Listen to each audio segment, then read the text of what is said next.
What is going on, everybody? It's your boy Raven, and I want to start this particular podcast by sincerely apologizing because with my current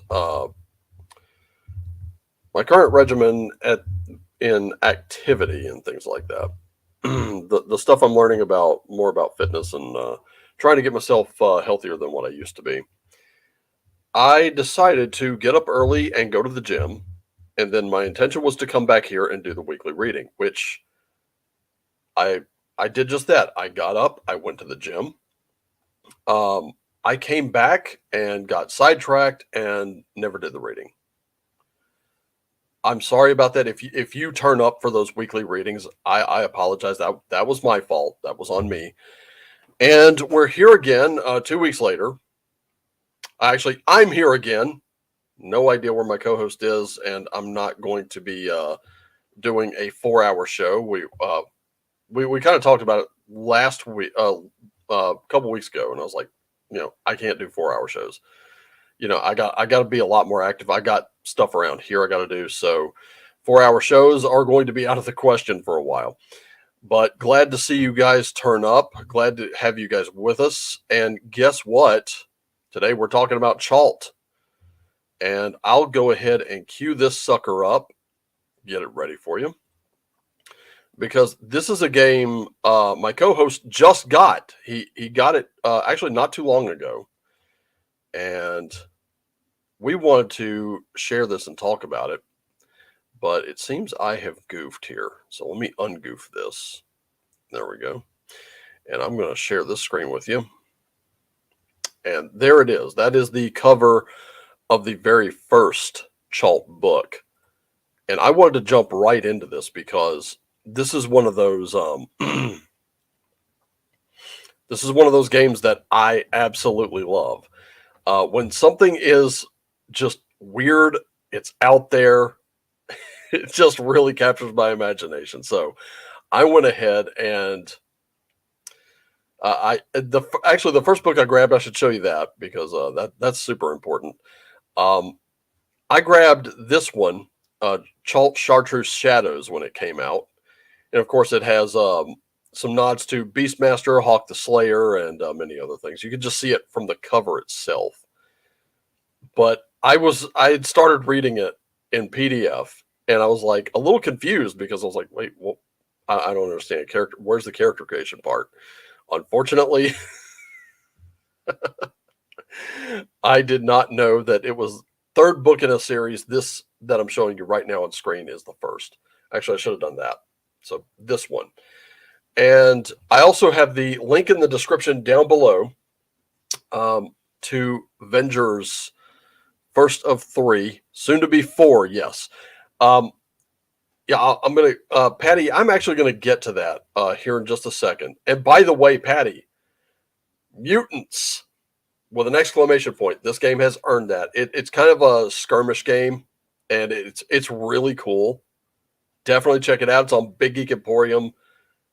Go look for it. This game, I've actually taken some time to read through it. It was a very short read, and absolutely just, I was like, I can't wait to create some tokens or maybe get some, I don't know, maybe some Arknight flat plastic miniatures and, do this thing. It looks pretty cool. But I've actually seen, and Patty, I gotta wonder, where do you get the minis that you were I think it was you that were showing them off, and you've had some minis out there. I was like, wow, where to pick those up? Those are cool.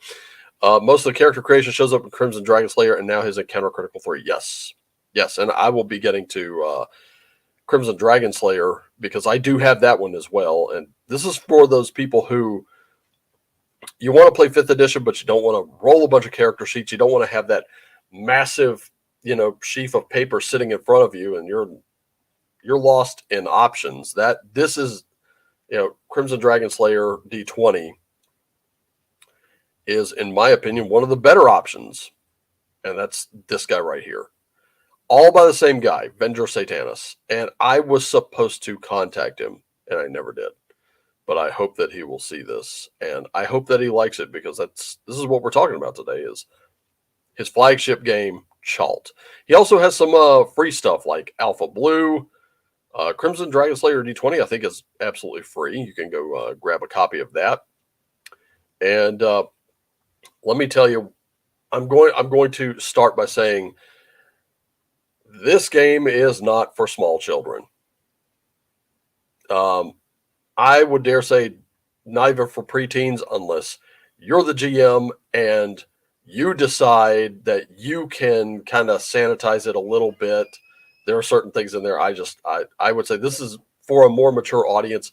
That's who it's aimed at. It definitely aimed at me because, I can take this kind of thing. And let's see what else we got. I use Necromunda, Reaper Bones, Chronoscape, Cyberforge. I'll be trying to make some paper cutouts. Paper cutouts are a good idea. Alpha Blue, absolutely free. I don't want to even mention the name of the site, but it is what it is. But Alpha Blue is one I'd recommend. It is a freebie, so go grab it. And that one, it's not these are not big files. I think Crimson Dragon Slayer D20 is like 15 pages, and I think Alpha Blue might be 7 or 8. I mean, just bare minimum stuff to get you rolling at your table. That's exactly what this is. Now, Chalt, on the other hand, well, POD, I do too. As a matter of fact, printme1.com, that's printme1.com. I've used them a couple of times, and they've been absolutely phenomenal. In fact, I used there was a mega dungeon that Samwise on Twitter, he posted that, and it was a pay what you want. I threw him a few bucks, and he was I threw him a few bucks for it, and I had seen like some of his works had shown up printed. I was like, where do you get those printed? He actually gave me the site. I sent Mercanto's Lair, which was his mega dungeon, through printme1.com. Got it within maybe about a week, and it's absolutely amazing to see. And even in spiral binding, this can lay flat, or you can use it. It's a copy of it in hand. It was probably about like that thick. It was not a big thing at all. And on top of that, you can use like a dry erase battle mat to really map it out in parts if you want to. But Cal, Patty, thank you so much for joining. And of course, my mom is in here. I think she's still in here. I don't know. But anyway, we're talking Chalt today because Chalt draws from a lot of influences. And I mean a lot of influences. We have Dark Sun, if you're familiar with AD&D 2nd edition. Dark Sun was the very bleak sort of post-apocalyptic fantasy world where slavery was a thing. There were the city-states ruled by dragon kings that were just, I mean, they iron grip, that sort of thing. And it comes as a result of some halflings and elves not really, always kind of wanting more. Their gluttony kind of took over. And hey, mom's here. Hey, mom. Hi, mom. I'm on TV. Anyway, I did always say as a kid, I want to be on TV someday, and now I'm on, television screens as far as Australia. It's kind of weird. It's weird to think that, but anyway, Dark Sun was one of them. Dune is another. Lots of influences from Dune. There's also tons of pop culture references out there. I mean, this thing's full of them. So let's kind of go through the PDF here. So obviously the cover has this these weird eyeball tentacle things and huge black pyramid. The black pyramid is, of course, the very centerpiece of this game. And I mean, ladies and gentlemen, look at the artwork here. Just that very faint script. Little splatters there that look like stains on parchment. Of course, like I said, these are beautiful books. And on top of that, the best part of these books is if you get the physical copies. I can't stress how good these are. These are not going to fall apart on you after a few uses. And I'm really wondering where my co-host is because he can vouch for this. And you've got all kinds of places. I mean, check out the places to visit here. Of course, you got desert survival. You got rules for that. So wearing armor, radiation, mutations. You got factions in here. You got adversarial creatures. You got Kradumek. You got Jalette, Agreba, the Dome City, the Great Sunken Library, which Lord Mateus actually did. If I'm not mistaken, it was Lord Mateus who did a supplement on the Great Sunken Library where you can actually go into the Great Sunken Library. You can visit this place in the game, but you may get lost. So you really got to be careful in there. You have the Crimson Rock of Sacrifice, which is its own thing here. You're looking at about 6 pages of stuff. So Gamma Incel Cantino, the Chartreuse Sea, Vega Corso, and Ascendas. Just to name some of the places you can check out. They got Sandworms, Scorpion Devils, Gothrul, Shoggoths, Abominations, Skba Sirens, which are really bad news, gigantic spider droids, just because. Why not? Why should we not have gigantic spider droids, right? It's already weird, people. Let's just do this bad boy. You got exotic races, name, saving throws, advantage, disadvantage, critical success and failure. You got an entire city background here. Also, inside the frozen violent demon worm. Inside the worm itself is a huge dungeon. So you got the Gamma Incel Cantina, the Black Pyramid. This is where the Black Pyramid really starts to shine because you've got a whole bunch of material dedicated to nothing but the Black Pyramid. And of course, the forward here. I mean, this artwork is like desert landscape porn here. And I know it's in portrait view, but I mean, look at that. As a matter of fact, I ought to go back up to the credits and see who did the artwork, because the artwork is seriously. I mean, so the cartography and layout was Glenn Seal. Crimson Dragon Slayer D20 layout by David Guile.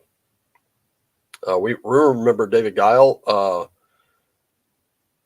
If I'm not mistaken, Dungeons and Delvers, right there. Interior art by Mon Stark, Yannick Bouchard, Brent Schreiber, Dan Brown, Paul Carrick, Luke Oram, Matthew Bailey, and Slappy. And of course, there's some stock images in there as well. Very nice artwork, team. Very, very good stuff. And there we go. There's the entire layout of Chalt itself. This is the world. The travel distances are divided by weeks and days. You got Vega Corso there, Crimson Rock of Sacrifice, Gamma Incel Cantina out in the middle of nowhere. That's obviously a reference to the Mos Eisley Cantina. Agrabah, where you have a bunch of like sorcerers and things like that. The Kradumek and then the Demon Worm there. Sunken Library. Ascendas, the Chartreuse Sea. Dome City and Jalette there. And you've got an entire history. So the thing that I wanted to point out was that Venger has supplied a ton of lore. And that's what's most important here, because that lore serves as the reference point for you. Yep, David Guile and his wife run awful good games, good people. Yes. And of course, they're both artists, which I wasn't aware of that. And with Dungeons and Delvers, it has this Mike Mignola style artwork, which I thought was fascinating. The PDF is beautiful. The printed book is pretty awesome.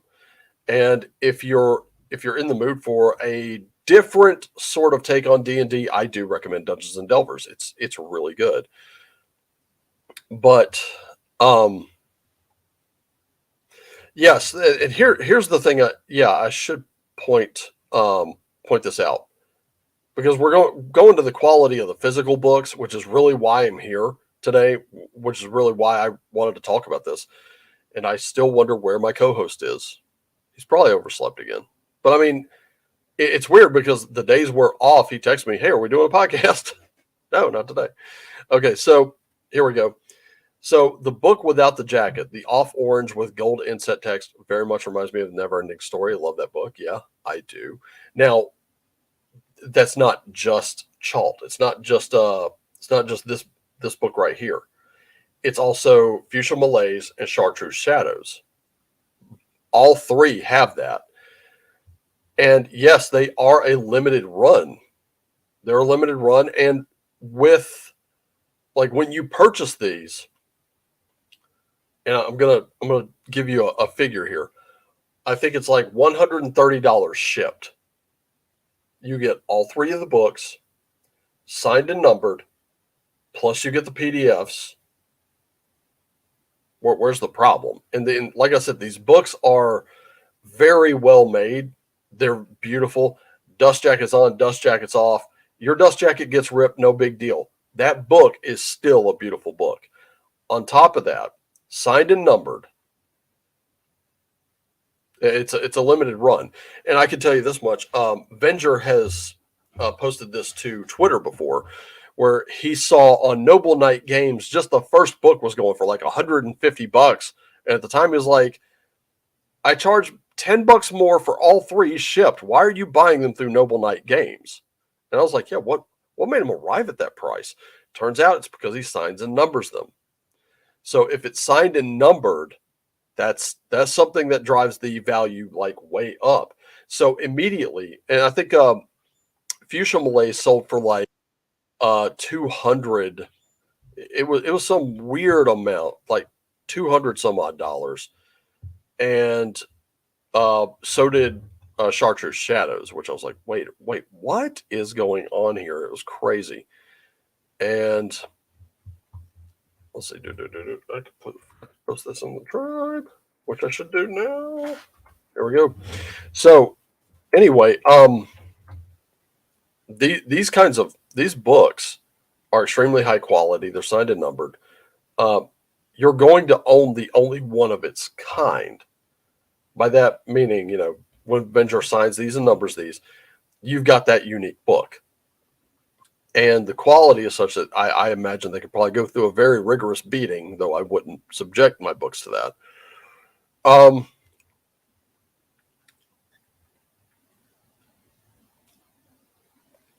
But yeah, Patty, I can understand. I understand lots of people are like, right now money's tight. Talk to him. If you talk to him, I'm certain he'll cut you a deal. Because here's the thing on the books, the physical books themselves, he has to sell the stock that he has. And that stock has to go. Otherwise, his wife won't let him do a fourth one. And he wants to do a fourth one. And I'm super anxious to see what that fourth one would look like. I imagine we'll probably see Venger just disappear for a couple days, or for a couple weeks or something like that. However long it takes to write these.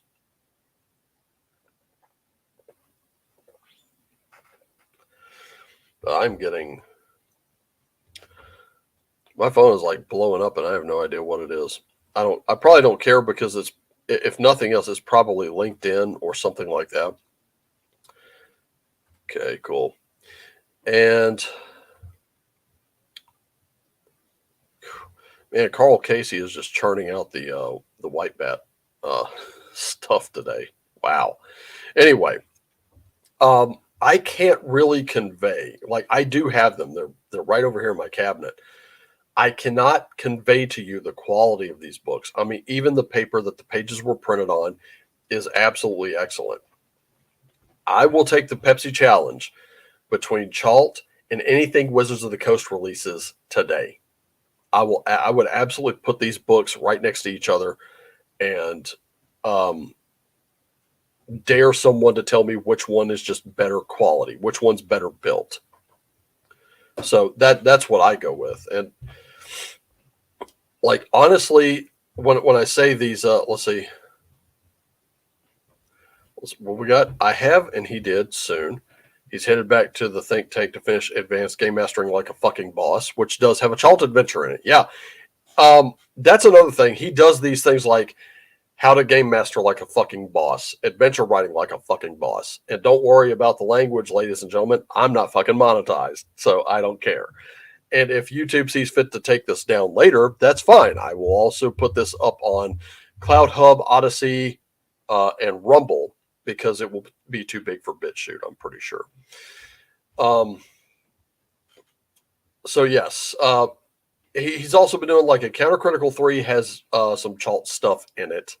So it is directly tied in. That's why I said this is the flagship right here.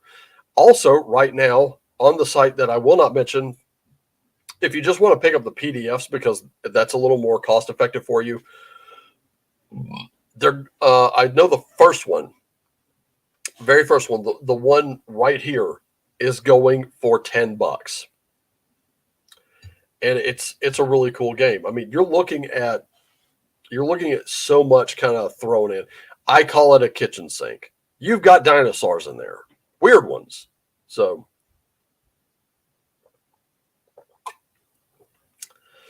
I say get it while it's hot.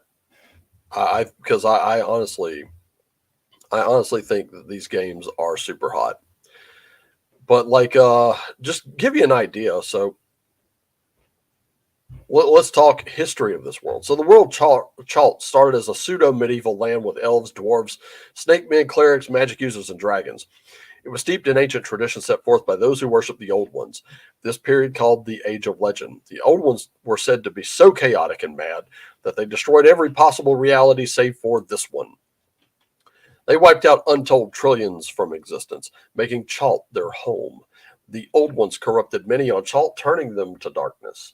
The dark folk lived in disharmony with those favoring light, unwilling to wage a full-scale war. 1,000 years passed as the Old Ones slept, exhausted from annihilating a multitude of realities, their corpulent bellies sated from devouring trillions of souls. Their slumber ushered in the Tech Age.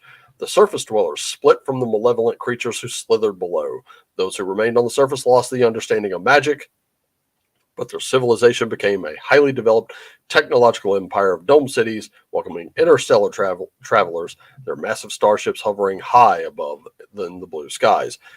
But in the crevasses of the world, a darkness older than time stirred from its deathless slumber. The Old Ones, long forgotten, had not died, as was commonly believed, but continued to dream.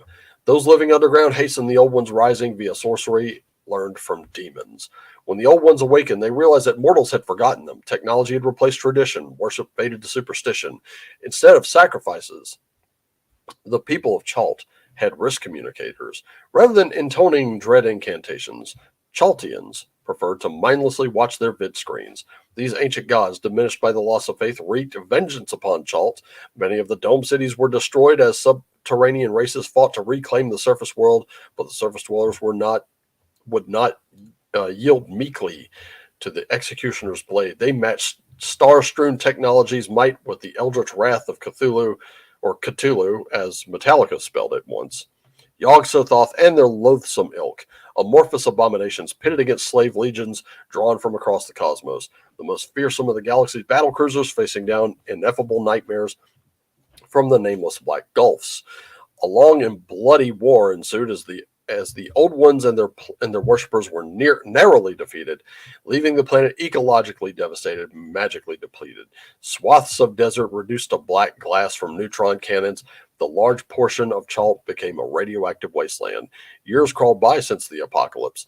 All but a few Old Ones were killed, and their gargantuan corpses sinking into the sand, spewing yellow-green ichor that flowed into the rivers of power, replenishing Chalt with a sorcerous energy. The glowing chartreuse elixir recharged the Black Pyramid, which had been a scarcely believed folktale. What had been a scarcely believed folktale was made flesh, drawing the most powerful and sinister beings to its unhallowed Stygian entrance. Today, those preferring science and technology rebuild their fallen civilization using remnants of obsidian. As the rest of the world turns to survival and barbarism, new gods replace the old. Sorcery, demons, and insane cultists thrive above and below, while lawlessness gives way to the brutal subjugation of humanoid life. Incomprehensible horrors mutated by nuclear fallout stalk the desert wasteland. this period called the Obsidian Age. Is called the Obsidian Age, I'm sorry. Chult seems cursed with endless conflict, but that's the way it has to be. Nothing ever got stronger by carefree, easy living. Suffering reveals greatness. So, and here's the thing, why Chult? In the ancient tongue, the word Chult means greatness by way of suffering. This world struggled mightily at the outset, and it continues to endure beneath a fuchsia sky, tentacles of burnished gold, and the watchful eye of the hideous gods. And that little taste right there should give you everything you need. I mean, this is, of course, this is stock photo here, but it has been altered to kind of give the sky a bit of a fuchsia tint, and just all kinds of places here. You've got kingdoms like Gillette. You've got an obsidian city called Krydumek. Plenty of tables. You got Agrabah here, the Dome City, Great Sunken Library. Yep, you even got sandworms. Big old fucking sandworms. Game and Cell Cantina, Vega Corso. And yeah, we have mechs, baby. We've got big old fucking mechs. Big old, if you like Battletech, you can get elements of it in here. Especially if you like Mech Warrior, you might even get parts of that. Some Terminator with hunter-killer droids. Spice Frackers, so you got your Dune stuff there. Death Stalkers. This is not to be confused with the movie, but the name was pretty cool. So you got a catch-all name for roving bands of humanoids who steal, kill, and humiliate anyone weaker than themselves. And they're nihilistic, so they're not heroic. You've got the Dharma Initiative, which has bases of operation in Agrabah, experimenting with time travel while trying to work out the simplest way of averting the apocalypse. I guess they're expecting another one.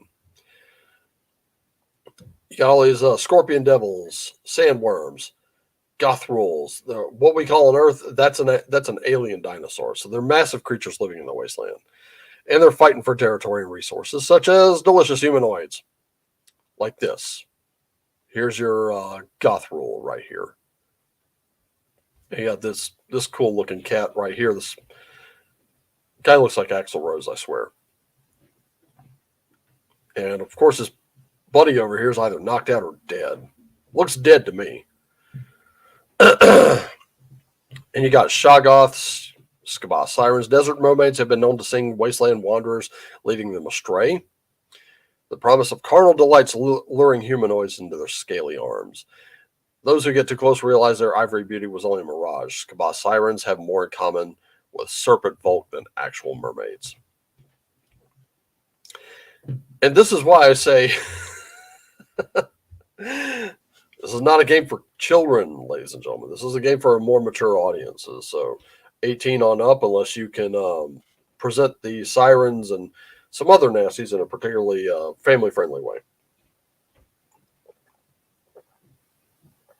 Let's let that stare at you for a few. All right, moving on. The gigantic spider droids. This is what they look like. So let's not start thinking Wild Wild West and one director's very poor choice in artistic style here or aesthetics. These things are absolutely terrifying. By the end of the war between the old ones and technologically advanced aliens, various war machines were built and designed to exterminate the dark forces of Chult. Massive robot spiders were the most effective of these war machines to this day. Gigantic spider droids roam the Skabah. Their primary objective: destroy all organic life encountered. Of course, you also have like these tables for lists of NPCs, treasures, and things like that. Magic items are everywhere. Exotic races, so you got like the Infernal Elf, the Sky Elf, Blood Elf, Moon Elf, Midnight Elf, and of course Sun Elf. So it's more like exotic elves, really. Critical successes and failures. So on a roll of looks like a D6 here. Yeah, a roll of 1, you accidentally hurt yourself. That's half damage. And 6, any non-magical weapon or item you roll. So if you roll a 1 on a d20, got to roll a d6 to find out just um, how badly that thing failed. So there's also an element of Dungeon Crawl Classics in here. And let me tell you, Dungeon Crawl Classics, there are a lot of people who are like, nah, if I wanted to, I'll just play Chalt, and that's fair because Chalt does kind of have that kind of crit table where if you screw up, how badly did you screw up? DCC kind of goes a little further out because what DCC does is they have, it's not just critical failures, it's also critical successes. So I want to cast, I as the mage want to cast Enlarge on my barbarian to get him to, really take care of that goblin horde. I roll a 20. What happens next? Well, now I got to roll on a table, and my spell succeeds, but it turns him into a giant 200-foot tall colossus, which he uses his sandaled foot to just stomp the entire horde. The rest go scattering like ants, and he scoops us up in his hand and just brings us to the end of things.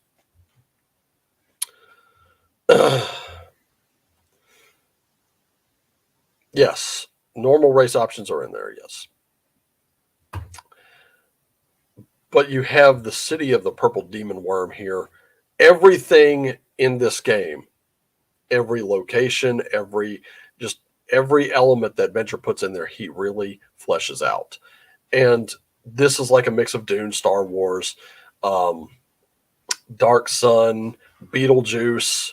I mean, you can see a Mech Warrior, other games. You can see where the influences are, and that's exactly why I dig it. It's such a weird damn game, and it's geared at mature audiences. So people like you and me watching this right now, not for these people who decide that things just don't belong there. That doesn't belong on Drive Through RPG.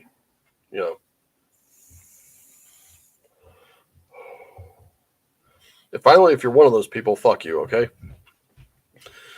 Anyway, but just kind of going through about 35 pages of this, which we have. I mean, there are 218 pages. There's tons of stuff. Magical mishaps right here.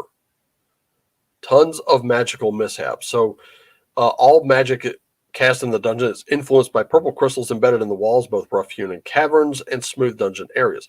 Roll a d20 and consult the table each time a spell is cast. So, I'm going to cast Fireball. I roll a 6. The pungent odor of carnality and the desert lotus blooming in the eldritch illumination of the demon moons. That's a mishap. Or roll a 1. The spell fails. Roll an 11. A greater demon disturbed from his underworld slumber. Oh shit! Nice going. But purple crystal's dead in psionic ability, so there are lots of limits. This is not about playing a superhero. This is about literally surviving. And if you need to get off the planet, you may be given certain missions to get certain things, and these will not be easy. This is also a game that's very deadly to your character. But you got all kinds of stuff here, just all manner of things. You got your city background for Krajimek, spiders, snakes, whatever the hell this chimera thing is. No kitty, it's a bad kitty. And naturally, we've got women with pole arms. We got women with oddball-looking swords, and we got this Mad Max-looking girl right here with a really nice breakaway shotgun. I don't think any of those are going to take care of that thing. Better roll some crits. Just all manner. Like this, it goes on and on. But here's your city of Krajimek. There's the entire map. And these purple crystals right here, these purple diamonds. That's what all these numbers are. So number 17 is the torture chamber. That is located. Where are you at?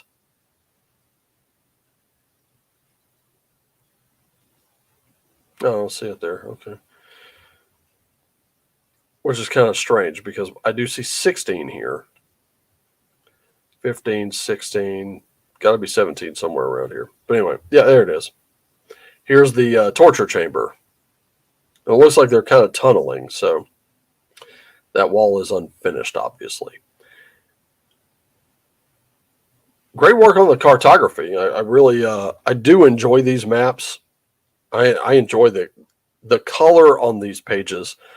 Some of you will know that when you purchase a PDF, the colors are seriously vibrant, and then when you purchase the book, sometimes they can lose that, especially if they're just printed on regular paper, which has a tendency to kind of curl.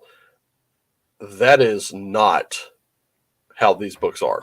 These books, they're really nice. As a matter of fact, you know what? I'm gonna go ahead and grab. I just don't. The only reason I haven't put these on the desk here is that I just don't have any room, really. But you know what? To hell with it. I'm gonna go grab those books real quick and wonder where my where's my co-host? Where is he? Hope he's not gonna show up like a half hour before we close out, and then we go another 2. Like what happened last time. Last time I was like, I need to get out of here, dude. But hold tight. I'm gonna go grab those books and I'll show them. I'll absolutely show them to you because I think that I think you'll really enjoy. Here we go. Do that. Okay. Hang tight. Ow. I'm stumbling over things. There they are.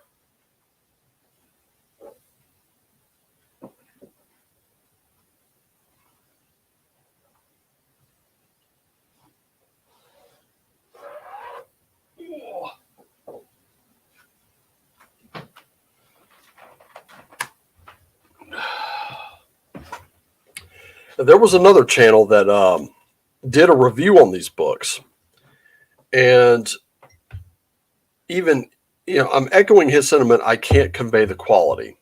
Like you have to be physically present in with these books to get the quality. And let me show you something. Chartreuse Shadows. I mean, you might think 218 pages is a lot, but look at this. Chalt is actually the smallest of the 3. And, oh, wow. I'm going to show you the first one here. I mean, that dust cover is just beautiful. And it's 2 sides, very nice spine there. But once again, if you took the dust cover off, I might turn this into a series. I don't know. Okay, there we go. That's what the book's cover looks like without the dust cover on it. Has a very nice, not really leatherette, but like almost fabric. It's kind of a matte finish, and it doesn't. I mean, you could put these on a shelf and it'd still look good, just like this. And this is really nice. But I'm an artwork kind of guy. I do love art. Venger has been playing with, I don't know if it was Midjourney or the other one. I can't remember the name of. He's been playing with some AI art, and it's been turning out pretty nice. So we may see some AI art in his upcoming works. And honestly, the way he plays with it, I'm thinking it's going to be pretty good. But let me just flip open to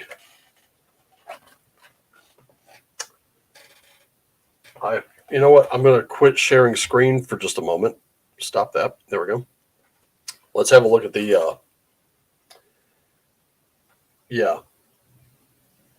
This is not like this is not print on demand.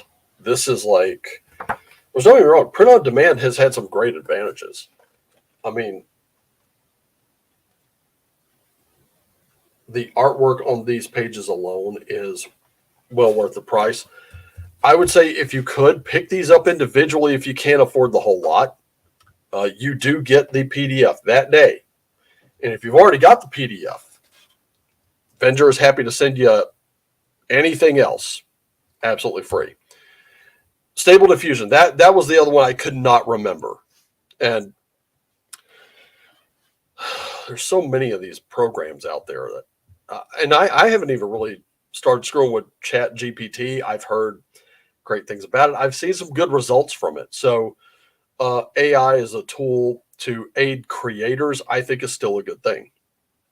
I don't get into this this virtue signaling nonsense that Chaosium and Wizards of the Coast. Oh, all of our art is made by human hands. Well, no shit. You've got the budgets, asshole, and half the time you're not even paying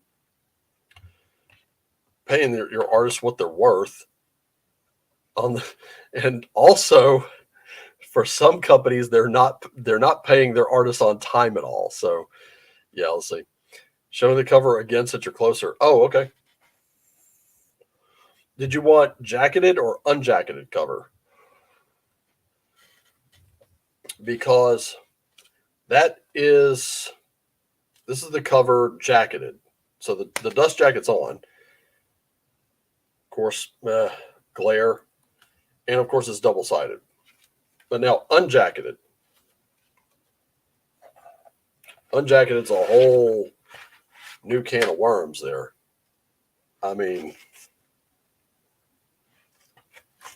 that is super beautiful. And of course, we've said signed and numbered. That is true. And it also comes with some little, this is the really cool part I thought was really interesting. When Venger signs and numbers his books, he also does these little doodles.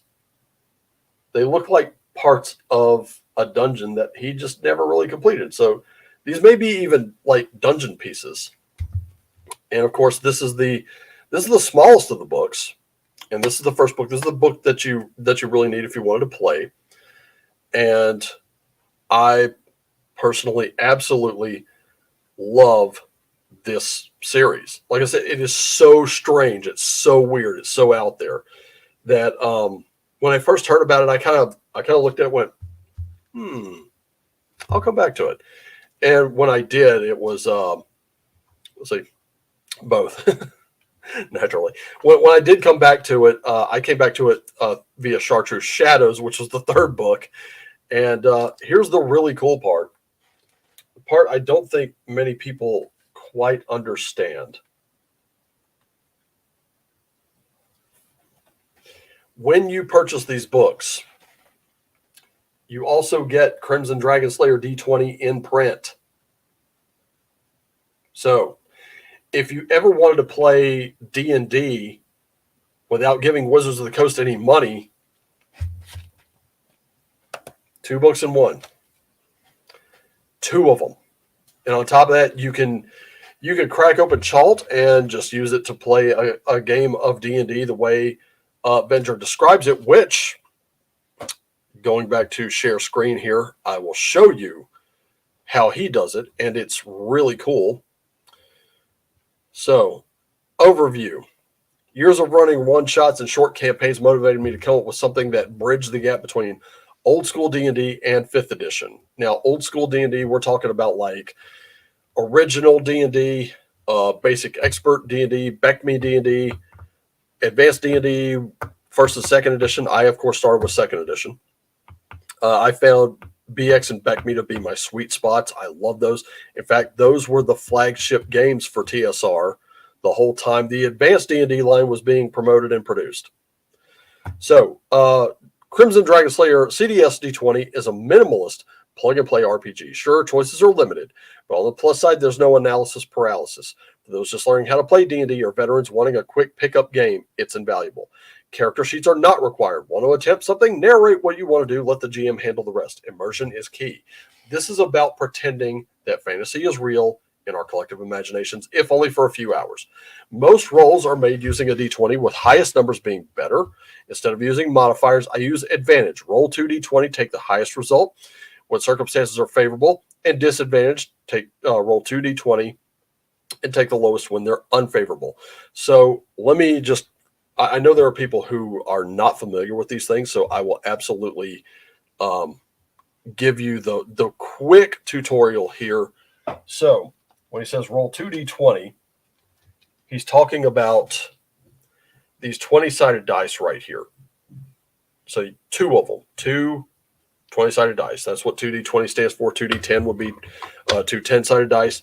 So now I say, you know what? I want to cast my magic spell to enlarge the barbarian to make him like a super tank to fight off this goblin horde. Okay, roll 2d20. Take the highest. Okay, I rolled a 3 and a 17. We're going to take the 17. And he's going to have a difficulty in his mind. Okay, did I succeed? Yes, that's a 17. That's pretty close to 20 there. Okay, conditions aren't favorable for the spell casting. Roll and see what you get. Well, I got a 7 and a 4, so now we're going to go with the 4. And boy, I missed, and one of the goblins got bigger. Oof. Or maybe I hit the barbarian or the whatever, and that's Bub over there. I hit the barbarian with the spell, and his sword just became bigger, which is great news, but now it's like really heavy, and he's having trouble lifting it, which would be odd for a barbarian, but there we go. I'm just going to narrow, like, it's very on the fly based, which I kind of enjoy that. I think it's really good, especially for people who they've never done this a day in their lives, and they're worried about, they've heard horror stories about being locked in character sheets and they don't know what to do. Hey, it's fine. It's fine. Me, I'll see if the conditions are favorable. You just roll the dice, and then we'll kind of pick it out from there. All right, Mom, thanks for stopping in. Love you too. And let's see. We'll recommend grabbing the 2022 revised edition on BGE as that book is expanded since the size of. Yes. Okay. So I'm actually getting there, because the next book that we're going to talk about is obviously Fuchsia Malaise, which Venger appears on the cover of his own book. I don't know whether that's ego, hubris, a mix of both, but I'm fucking here for it. I'm absolutely here for it. And again, the Black Pyramid makes an appearance behind this very lovely sorceress here. And you got these guys, these elves firing laser cannons, a big, nasty, sand fluke worm. And I have to say, the second page of this, I love this. This is one of my absolute favorite things. When I saw that, I was like, ooh, look. It's beautiful. And I'm going to say this. I actually picked up the books on the strength of the PDFs. So if you want to do the PDFs first, print book second, that's fine. I still recommend you highly check out this game any way you can. Here we go. Layout by David and Melissa Guile. So now both of them did the layout this time. Covering Venger's Ass by Icky Star. Cover art by Monstark. Of course, Monstark, Dean Spencer, Luke Oram, Brian Daigle. David, I hope I'm not butchering this last name. And if I am, Daniel, I'm sorry. Daniel Comerci, Thomas Weavig, and Thomas, if I butchered your last name too, I'm sorry. Matthew Atard, and Adobe Stock Photos. So, cartography by Dark Realm Maps. And of course, we got, I'm sending out shout outs to all of those people because they did very good work working with Venger to create this. And of course, it says right here, Chalt and Chalt Fuchsia Malaise are works of parody. You can take this as seriously as you want to. I'm going to say this.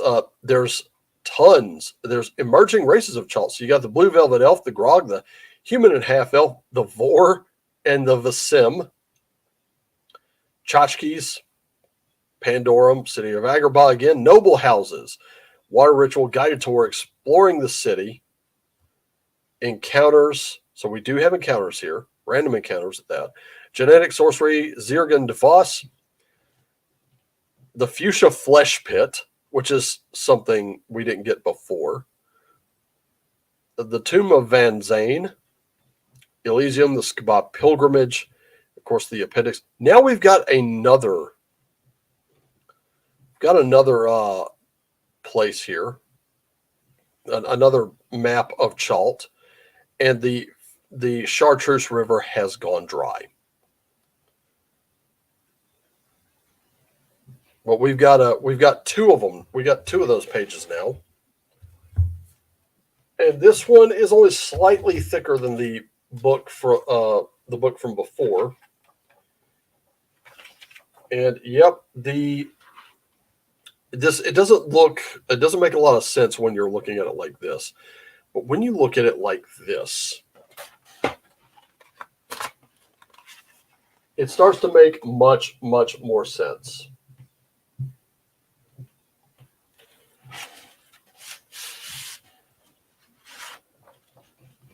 So, and again, without the jacket, this time we got a little bit of a deeper ridge here, which I think is cool. Still with that matte finish. Also, beautiful lettering on both the cover and the spine. Can't go wrong with or without dust cover. And of course, like I said, he always likes to include a little doodle. And I think that's cool. So you actually get an original piece of Venger's artwork with these. And of course, I'm always a fan of original stuff. So any little thing, it doesn't matter what it is, any just little something or other that the artist throws in, even if it costs them nothing but maybe a little time and a little of their the energy of their pen, maybe a little ink, maybe some graphite from a pencil, stuff like that makes all the difference in the world. And Venger actually does it with Chalt Fuchsia Malaise. This one though, the story, there's actually sort of an overarching story where the people of Chalt are now addicted to this drug, which has just kind of made them like they space out and they stare at the sky, and that's what the Fuchsia Malaise is. So now there's something else going on. This isn't just about the gods anymore of that planet. This isn't about like realities being destroyed. This is about everyone almost in that realm being absolutely spellbound, like just. And we're going to get right back into that because I think it's a fascinating read, personally. So like I said, when you're looking at it like this, unless you've printed it out or you have it in the book itself, it's probably not going to make a lot of sense, but still. Of course, the artwork is still beautiful. There's nothing wrong with it at all. And it's also very weird. And that's why I love it. So, let's see what we got. Essentials. So we got an overview of stuff like that. Okay, so let's just say that you're done playing the original Chalt here. You're ready to move on to Fuchsia Malaise. Here's what you can expect. Approximately 18 months have passed since prior events outlined in Chalt, so it's a year and a half later. Although everything can be run concurrently if you wish. The independent spice frackers were ousted by a company that managed to win an exclusive mining contract from the Federation via lies, extortion, and murder, and the release of the highly contagious coronavirus. You can tell how long ago this was written. It's not that old. The Offworlders erected their base of operations, Elysium, in the open desert while drugging the native population into slave labor. Not only are they siphoning the planet Zoth, but its moisture as well. Chalt is even drier and less hospitable than it was a standard year ago. And with new strangeness strangeness over every dune. The chartreuse sea is gone, its dry riverbed full of various sunken treasures. Krajumet continues to struggle between its newfound freedom and former demon worm domination. Violet and purple priests openly clash, summoning obscene aberrations as fearful citizens are sacrificed to monstrous gods. Agrabah expands by the day, becoming a hub of civilization set against a vast desert of terrors. The struggle for survival continues. And then here are your emerging races. There's morale, disguise, enamored reactions, NPCs that you can roll, alignments. There's only 4 alignments, so law, chaos, neutral, unaligned. Loyalties, hirelings, henchmen, hangers-on. Typical humanoid stat block right here. And it says, if some detail pops in your head, go for it. That's under special. Otherwise, use one or both of the NPC tables.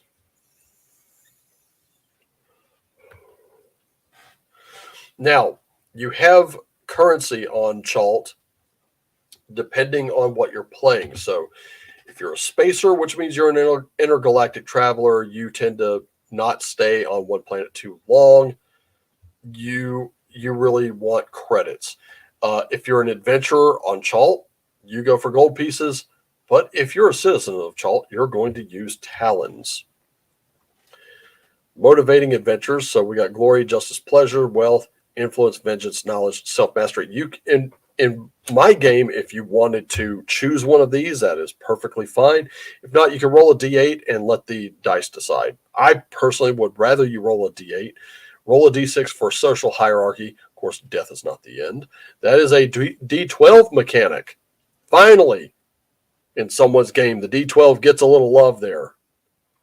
Not just Horde Wars or Alex's d12 system, which operate solely on the D12, which to me, I don't know what it is about a D12 system. I find a D12 system is very elegant and moves rather fluidly, rather than D20 systems can have a lot of options, and I'm happy for D20 systems. I do like how streamlined they are. I'm still a Thaco guy. I think they have a time and place. I think old school games still probably should use Thaco. Streamlining it is good, but it hasn't really worked out all that well. I think it's been taken to levels I don't think it should have been taken. That's just all.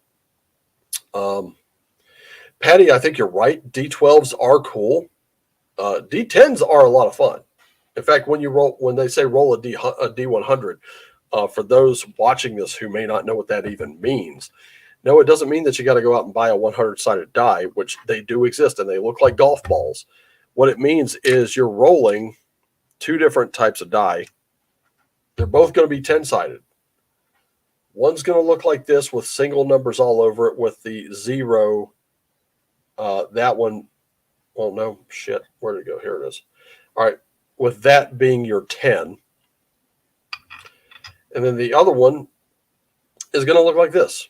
So you'll have 30, 50, blah, blah, blah, 10, until you get to the double 0, that guy right there, which is going to be your 100. So you roll 2 of these, just pretty much like so. Okay, this is for the percentage type roll. All right, well, you're looking at about a 45% chance of success. Roll that. Okay, here we go. We got 34. So I got a 30 and I got a 4. That's not enough. Sorry, it fails. Doesn't fail spectacularly, but it does fail. That sort of thing.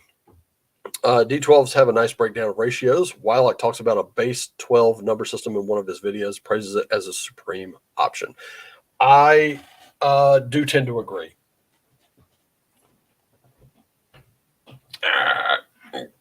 Sorry, drop one of my remotes here that I kind of need to run my speakers. But I do think a D12 is it's a nice compromise between the D10 and the D20.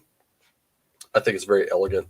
I'm so happy to see that there's actually a mechanic in a game, finally, that does not forget the fucking D12. So we also have names here. If you were born on Chalt, they have strange sounding names. So if you're male, you roll on one table. You're female, you roll on another. If you're a male wanting to play a female character, obviously you'll roll looks like a d20 and select from the right column. If you're a female wanting to play a male character, just the opposite. You'll roll that d20 and select from the left side, or you can play as you are. Spacer backgrounds, plenty of those. So that's rolled on a d8. Reasons to hate off-worlders. We got a little xenophobia in here, and I personally I think it's good.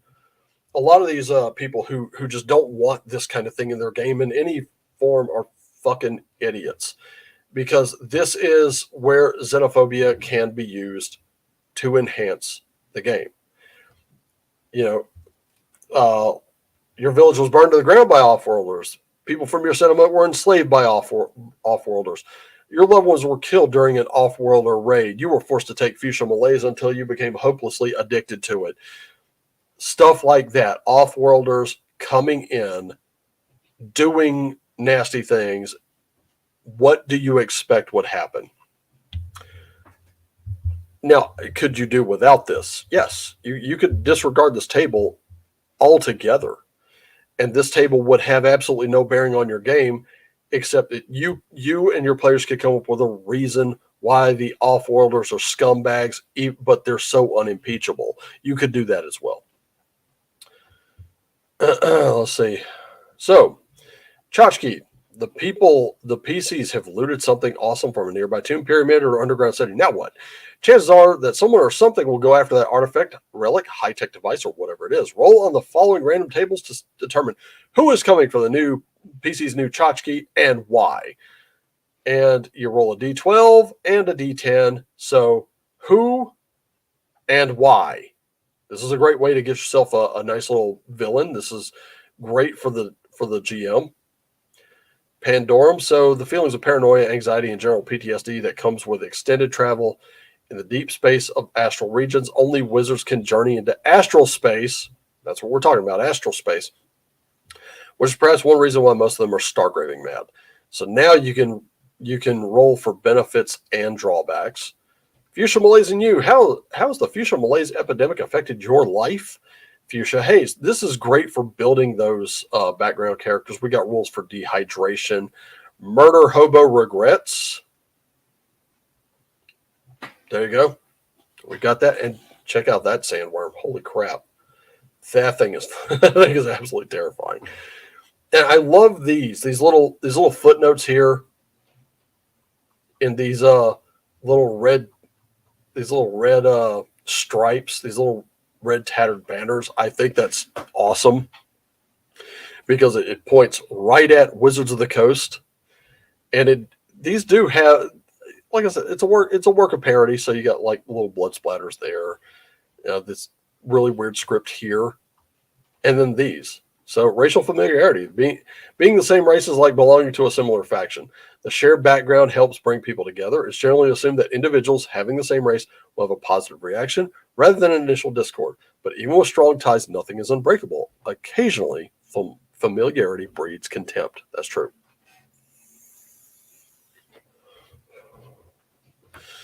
Then there's the black acceptance, the black disarray. There's a deeper meaning hidden from the casual glance, or there is no rhyme or reason as to why things are the way they are. All kinds of faction beliefs. So you got socialist, communist, fascist, anarchist, traditionalist, revolutionary, tribalist, alienist, sorcery, wormist, pro-tech, contact, which I guess would be anti-tech. Technology will only lead to humanoid slavery in the short term. Seems like high-tech devices help mankind, and in the long term, technology will dominate organic life. So yeah, it's sort of an anti-tech stance. These are the types of stances your character can have. And I don't know what this is, but wow. I still love this piece of art. This piece of art with the character kind of walking away from this pyramid, which is just kind of hovering there. I'm looking at this and I'm thinking Stargate. This is definitely a Stargate reference to me. NPC traits. Lots of NPC traits. that you could just roll. And it looks like there are about 100 of them. So you roll those two 10-siders I showed you, and there you go. How useful is the NPC? This is definitely stuff for the GM. And then there's that, whatever that is. Wow. Okay, so crazy drug-induced visions. You could roll for a hallucination, roll for the aftermath. And, of course, ayahuasca makes an appearance in this. What does the demon offer you? You got demonic forces in here, NPC interactions, diamonds in the rough. And, of course, like I've said, the PDF takes nothing away from the books. If nothing else, they very much complement each other. There's a city of Agrabah. I'm not going to go through the weird through all of it, but you do have weird tales that you can use as, I guess, rumors. Got noble houses and all kinds of other stuff, and I'll just kind of skip ahead a little bit. Here we go. We got some interesting stuff here, like a guy in sort of like a space raft. Got wasteland encounters that you can pull up. The purple putrescence from the purple islands of Rajira has a sibling, a twin brother that is fuchsia colored due to the sky of Chalt. The entity is gargantuan, being 1 mile wide by 2 miles long. It floats over the entire planet approximately 50 feet off the ground, grabbing humanoids with its massive tentacles, squeezing them some to a pulp, lifting others into one of its many hungry mouths. If caught in the open desert, when the thing that oozes from above crawls across the lurid sky, there's a 1 in 6 chance of being grabbed by a tentacle. Save or die. Fuchsia slime bath. There's also traveling at night. I think that's a really cool piece of art. Got your ghoul stat block there. Got a meteorite here. We've got company. If Pennywise were just a little more disturbing. Lots of purples in this game, and I think you should definitely give this a try as well. And of course, we've got sort of a version of Cthulhu himself who makes an appearance. We also have a Thanos in here. The Mauve Marauder Thanos is a wheeler and dealer from Galaxy 5. His self-righteousness is only outmatched by his ambition. For years, Thanos has been amassing resources to wage war upon the Federation. In his eyes, the Federation is too corrupt to rule over so many.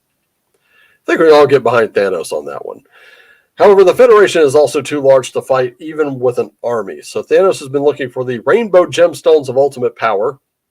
If he has all 7 gems fitted into his specially made codpiece, no one will be able to oppose his will. Several of the gemstones are on Chalt, which is one of the reasons why he's on the planet. I have got to admit,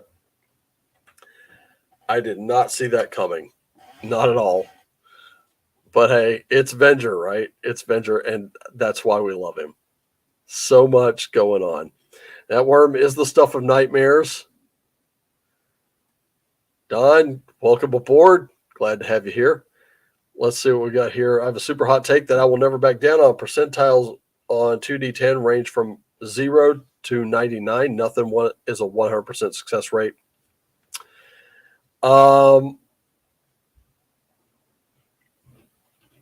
I'm of a slightly differing opinion.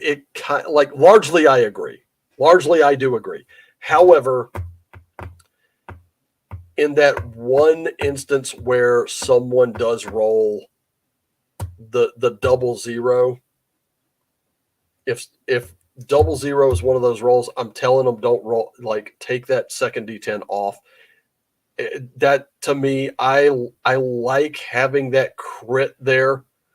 Mainly because I'm going to be a little bit of a shit about it. I'm going to see just what went. I will actually try to come up with on the fly some kind of. I'll make them roll. I'll make them roll that second D10, and I will have just a list of 10 things that could possibly just go a little haywire with that success. So you're going to get what you want, 100%. You nailed it. You're probably not going to like how you got it, though. But most times, if I want to save myself the extra work, I'll be like, okay, that's 100%. You can't go any higher. Take that other D10 out. It succeeds. Okay. So, Don, welcome. Glad to have you aboard. Yeah, that worm is definitely the stuff of nightmares. One of my favorite things about my Chalt Game Jam entry was the colors. Nothing is blue, it's cerulean. Nothing is green, it's putrescent, and yeah. And then we have, I've run this with Castles and Crusades Space Siege. You mean Amazing Adventures Star Siege? But it hits the PCs hard. I'll bet. And that was one of the things that I talked about in one of my earlier videos. I cannot even remember when it was, but I said it was during the Chaosium character sheet show that I talked about. And one of the things that hey, my co-host is here. Thank goodness. Okay. So one of the things that I talked about was if we're so creative, and if these major companies are creatively bankrupt, why are we not taking this game and piecing it together with another game? Why aren't we taking something like White Star and putting Chalt as a setting into it, or just, fuck the official character sheet. Let's just go ahead and use paper. Here's notepads. Here's pencils. Go ahead, have fun. I mean, I've mentioned this story before. My folks used to play Paranoia. We all love Paranoia, right? And one of the things they would do is that if you escaped Alpha Complex, which is a goal, get out from under the computer, you just swap over to Gamma World, because the world outside Alpha Complex is mutated and awesome and ridiculous, and now you're a clone in Gamma World. Yeah.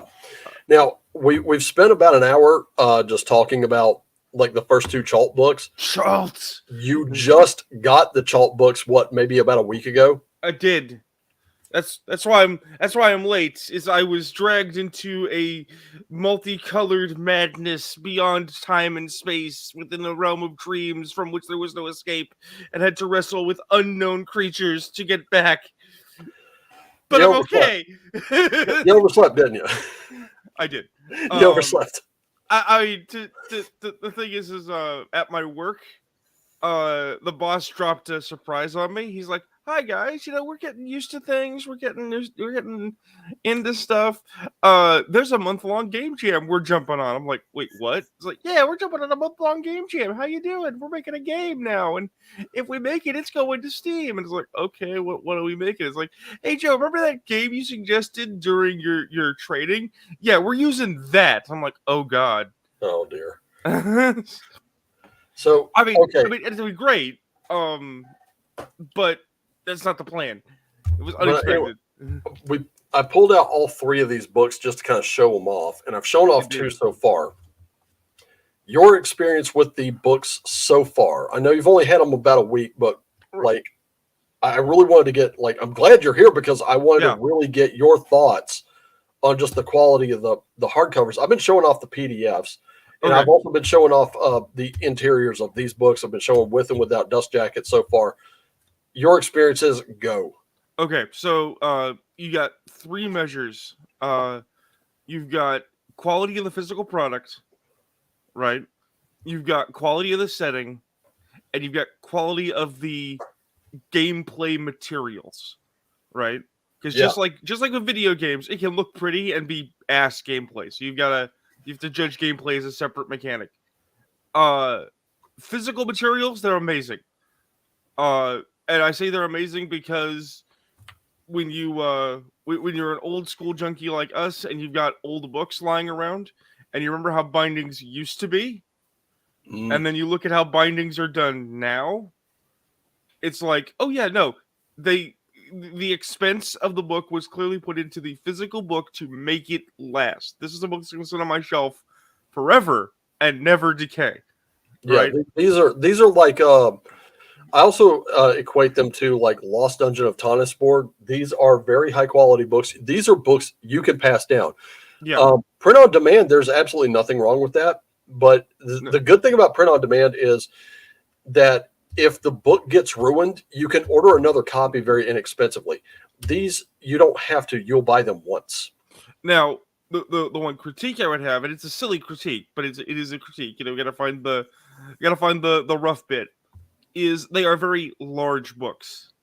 They are thick tomes.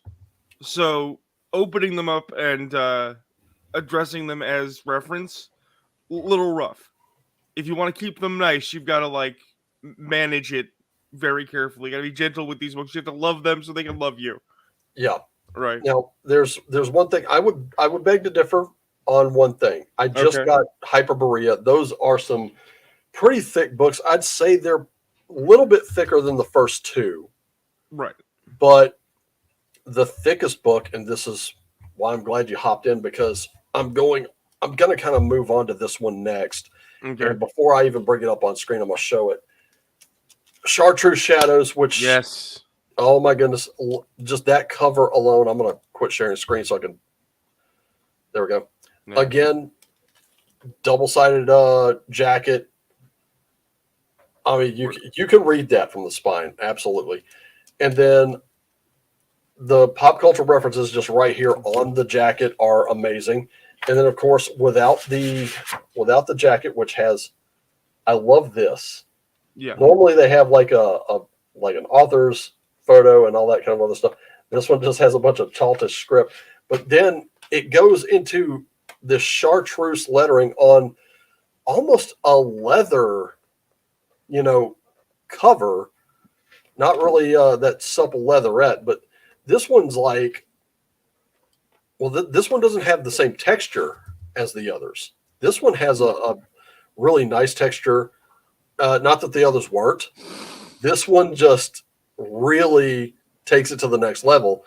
And yes, it is the thickest of the books, the absolute thickest of them. It is the biggest of the books. And holy shit, this thing is it's a monster. It really is. But it's really cool. And here's where we're getting to the really nitty gritty of Chalt is, if we're talking the flavor, if we're talking setting, right? Chalt hits it out of the park. Chalt is the most flavorsome tome I have acquired. I thought Morkborg was flavorsome. No, the multitude of flavors in Chalt is a psychedelic experience. I will say this: I think Morkborg is it's trying a little too hard to be Lamentations of the Flame Princess. Right. I think Lamentations of the Flame Princess on its own does a little bit better than Morkborg, but I think Morkborg is kind of like going to Burger King, and there's nothing wrong with Burger King. Right. But when I'm going to go with something someone else said. And I think we know who we're talking about when I say it. Yeah.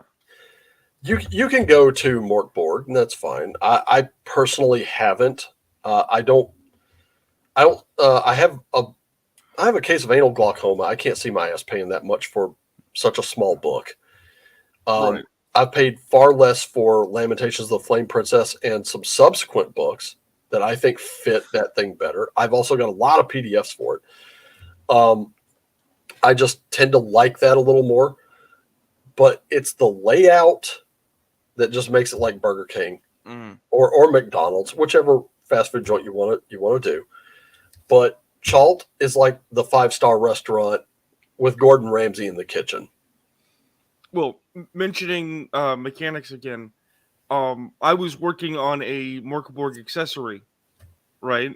Yeah. And I was really enthusiastic, and I was having a heck of a time because I wanted to figure out how to make monsters in the setting. When I asked the people who make it, they were like, "Oh, we just throw numbers to paper. We don't care." Right? Which you'd think would be like, "Oh, this is absolute liberation. I'll just do any math I want." But it's like, no, because how do you suss out what is balance? How do you make coherent mechanics when literally the numbers don't matter? So, as a fan, I'm like, Morkborg could be a better product. Yeah, but, and Cyborg's unwritten rule, which I didn't care for. I was just kind of like, what? Or not unwritten. It's one unbreakable rule, it says. Right. And I'm like, How do you intend to enforce that? Well, And that's my thing. Is I have a standard response. It's like, this is a game about cyberpunk. So you're gonna break that rule immediately. yeah, That's what you do. You don't yeah, get mad about it. You just break it. You break yeah, it and laugh. yeah. And honestly, for my money, I this is just me again. I also just got Zaibatsu, and Zaibatsu, in my opinion, makes a better cyberpunk game than Cyborg, especially if you pair it and we'll talk a little more in depth about Hostile probably next in a Right. couple weeks, next podcast. But for me, the great thing about Chalt is also the great thing about something like Hostile, which you can take and you could run like 3 different tables. No table will be the same. However, the actions and results of one table could probably affect the other two. I like that kind of thing because it really kind of cuts DM prep time. So like the more tables you run, the less prep time you're going to need because you're running from the same source material and everything can affect something else. So you can always like go back through your notes and say, okay, in Zaibatsu, Corporation A got raided for information. The raid was successful. Now this corporation's leveraging that in an attempt at a hostile takeover. Now your mining operations a little bit in jeopardy here. So the best thing you could do is get that asteroid mine, or go help these off these you know these dirt siders over on Planet X and get back before the whole thing is finalized. Because if you don't, you could lose your shares. Stuff like that could happen with Chalt. You could easily do the same thing. As a matter of fact, this comment right here, you use White Star and use Chalt as a setting.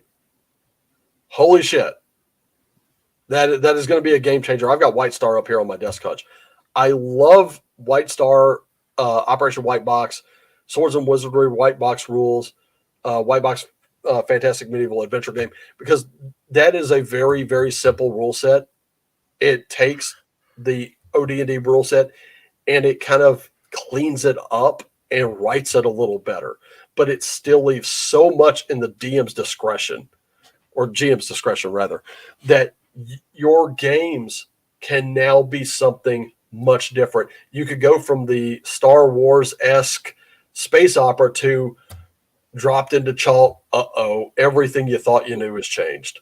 And now you could still use these tables. You could still use a lot of these rules because they're very compatible with each other. And I think, this one, let's see. Yeah, Chalt hits hard on the PC player side. So you do have to set that expectation. You got to let them know, hey, this is going to hit hard. Be ready for some smart decisions. Running is an option. And I think, a game like Chalt, when combined with other games, really reinforces that. And let's see what we got here. That's kind of what I did for the boy from Mistas. I hope I pronounced that correctly. I just created the monsters from scratch and tried to build compelling events with a decent threat level. I'll send you a copy right now if you'd like to take a look at it. Zaibatsu is solid if paired with Hostile for playing a 2-sided game. I think it's solid if you're playing a 20-sided game, to be honest with you. Running multiple tables, the decisions from Zaibatsu affect everything else. I think, yes, absolutely. And it's a standalone game. You don't have to have Hostile in order to play this game, but it definitely helps. You could use Cepheus Deluxe to play it if you wanted to. Well, running and mutating is going to happen in Chalt. Yes, it is. well, that brings us to the final facet of Chalt, and arguably the closest I get to an actual criticism, which is a weird criticism to have, which is Chalt is a super sandbox, right? Yes. And the rest of the book, all 3 books, is made up of adventures, which is not a bad thing. No, I absolutely advocate for adventures, but because it's adventures and because it is pop culture laden reference material, there's not really a center. There's not a lot of conformity to the material. So there's a lot of emphasis on you, the GM, having a really solid idea of what you want to do, right? Like you could pick up and play it, but to get the most out of it, you have to go in with like drive, right? There could be, in my opinion, a bit more information on like how to chalt if you're a person who has never chalted before, don't have the kind of wacky brain that consumes this material and just falls right in. But that's not the worst criticism ever. No, Because it that's the really thing. isn't. That's the thing you can overcome with time, effort, exposure, just having fun. You know, all the materials in it still function. Yeah, and this is what I love about it more than anything. Of course, again with the kind of little piece of weird art there, and here we go. I mean, right from the start, the Chalt series is a humorous spoof, parody, and satire not intended to be taken seriously. Right. So, and we know this from the start. This is, I'm going to say this, it's a troll of a game. And that is not not a criticism on my part. I think that's awesome. What Chalt does is it kind of this is like the Mystery Science Theater 3000 of RPGs. And obviously, Venger put so much time, effort, money, and heart and soul into it that I think if you wanted to take it seriously as a game itself, if you wanted to present this as a serious world, you could do it. If you just wanted to present it as something goofy, you could. But the Sigil and Glyphics by Zerona were great. Of course, there's David Guile and his influence in here. Venger does some of his own maps in this one for Saving Chalt cartography by Bill Logan on Crimson Merigzam. I hope I'm pronouncing that right. Crimson Dragon Slayer D20 also in here. Crimson Escalation is also in here, based on an original idea by Rob Couture. And this is where you get a bunch of books in one, which is great. Here's the list of backers. So Crafty Matt was involved. Aaron the Pedantic was involved.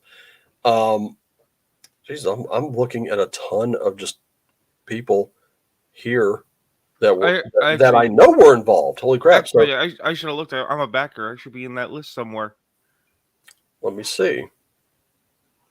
Rob Couture was a backer, definitely. So you were a backer of Chartreuse Shadows on Kickstarter? Possibly. I don't The Bloodworth was. Oh, wait, no, I know what it is. I didn't back this. I backed Game Mastering Like a Fucking Boss. Ah, okay. So my book's not here yet. Okay, right. But an interesting point to bring up. Game mastery is something you never master. You always have continuing education on. Here I am. I've been playing since I was 7 years old. I absolutely bought a book called Game Mastering Like a Boss. Yeah. Yeah. Like, so I want to learn Venger's secrets to game mastering better. And Shadow and Sons joining us. So Shadow, what's going on? Brian, thank you so much for stopping in. And let's see. Oops, I sent Raven the book. So be wary, the book I sent you is like South Park political parody. You know what, Patty? We're still, because you sent it, we're gonna have a look at it on this program. Believe that. We are definitely gonna have a look. Use White Star and Wretched Space to build a center campaign. I have both, and I'm gonna say this. I have first and second edition Wretched Space. And they're amazing. I love it. I got my Wretched Space book upgraded at cost, I think, and I'm happy with that. That was cool. I do like Wretched Space because it has that wretched mechanic to it, and I think that's cool. I think it fits when you put those two together, and you kind of use Chalt as a backdrop. I think it works really, really well. Have you heard about the Wretched Verses? I have heard of it. I'm curious to see where that goes and what it I, does. I am also curious. I am Yeah, eager to I'm find out. super curious because again, like the Wretched verse, Chalt, and a lot of these old school games, they fit so well together. They're wonderful. And of course, checking out the review that you did yesterday, Shadow, we will definitely do that. Um, I like this, and this is true. This is true. I just looked at this book yesterday. Zaibatsu is down and dirty hard. Don't get attached to your PCs. That's true. And also the one of the books I think lends really well to that particular book is synthetics. The synthetics material, you could take that, drop that into Chalt as well. Only with synthetics, you could give them a more horrifying outcome. You could create androids, sure. You could create robots, sure. I mean, they already exist in here. But when you're creating clones, wow, well, that's something else. well, with that in mind, I have an idea for a Chalt based game, and it's interesting to me because one, it involves throwing out most of the setting of Chalt. Well, But I know the Red Room did the one epic for the right, game jam. I don't know if that's still going on or not. I should have kept up on that, but that's one I have not checked out yet. But I've been meaning to. Um, honestly, I've been grabbing some of these books for Hostile because to me that one's really super fascinating. Just as like a very gritty, almost realistic space game. well, I think that's really cool. that's the other thing. So when I tell you what my idea for a Chalt game is, you're going to become very excited. You're gonna want to jump right in, right? And that idea is Thundercats. Oh, you're gonna do Yeah, this to me, yeah. I want to do Chalt and I want to do Thundercats or Masters of the Universe or both. or Brave Star. Yeah, yeah. In fact, I just watched. I didn't know they made Brave Star the movie. They made Brave Star the movie as a prequel to the but series, but and classic I 80s was cartoon, yes, batshit insane sci-fi fantasy hybrid in yeah. Chalt. That's what it's for. That's where it was born. That is its progenitors. I still argue that we need to. And it does not need to be updated for modern audiences. We still need like a Brave Star live action movie. I think that could be done first, and I think it could be done well, and I think it would work. Well, I'm gonna drop another name as this instantly becomes cartoon stream.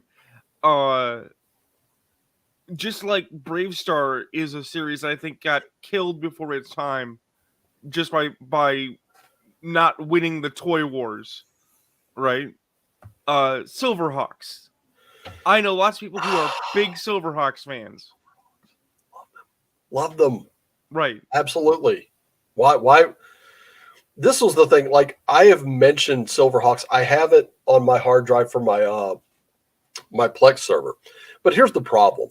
Every time I've ever mentioned Silverhawks to fans of Thundercats and all that other stuff, like I barely get a pop from Brave Star, which is so weird because Brave Star had his iconic pistol, which he would, that thing was awesome looking. And of course, here's the thing, I forgot the name of his big bad Tex Hex. I completely forgot the name of the guy. I just remembered that it was there. Where Brave Star, I think, went wrong, and I get what they were trying to do with the series, and I think it was a good idea. I think it was executed a certain way. It could have been a great idea. I think it landed flat because it basically traumatized my generation halfway to shit. There was the episode that was supposed to be like the anti-drug episode, and the kid who tried them, got addicted to them, ends up dying in the episode, and is like, well, I don't think it was supposed to land that way, dude. We're also being told what to do by Brian James and Shadow and Son, and they're right. We got to do it Wolfgar. Yeah, we do. We gotta. Yeah. Well, not Thundar explores the Black Pyramid, because that's clearly where we're gonna put our version of Mumron. No. Thundar travels this great land, saving people from the tyranny of wizards in Chult. Yeah, and here's the thing: it could. I think there has to be sort of a transition because Thundar, watching the series, I do have it on Blu-ray. I love it. It takes place in the real world. It's just a Right. post-apocalyptic real world where a meteor passed way too close to us and fucked everything.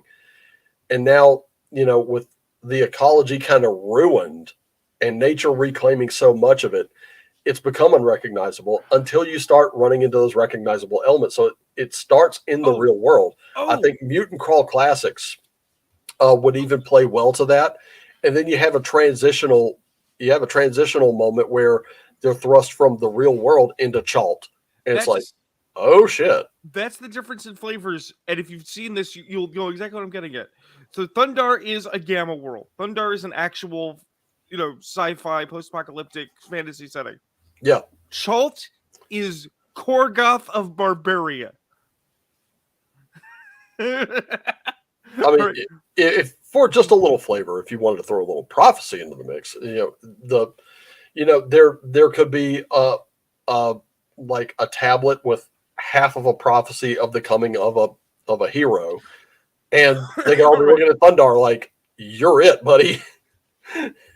Maybe they misunderstood it. Maybe it pans out. Who knows? Well, that's the other cruel gaming idea that I have had. Chult is very much what you run if you want to run a modern Dark Sun. Yeah, right. Definitely. I did mention there were Dark Sun influences, heavy Dark Sun influences. So what I have in the back of my brain as an idea is to run what's called an isekai. If you're familiar with the animu, right? Yep. You have a bunch of students get transported to a D&D like fantasy land, a la the D&D cartoon, right?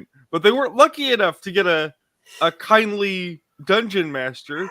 They weren't lucky enough to get like a generic fantasy setting. You got Chult, and your first encounter is a bunch of slavers. It's like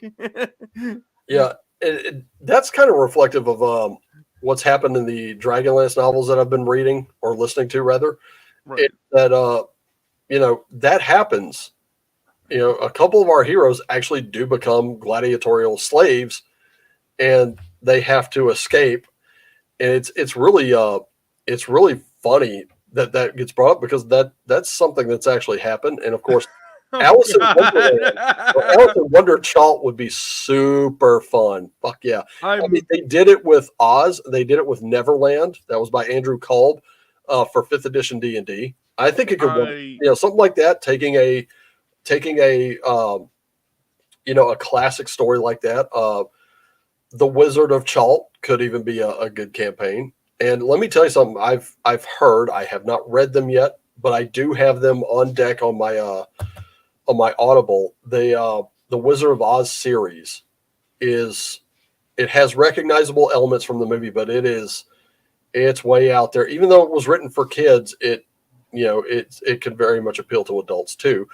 The Islands of Purple Putrescence to bring PCs over to Chalt. We use that. That's also a good idea.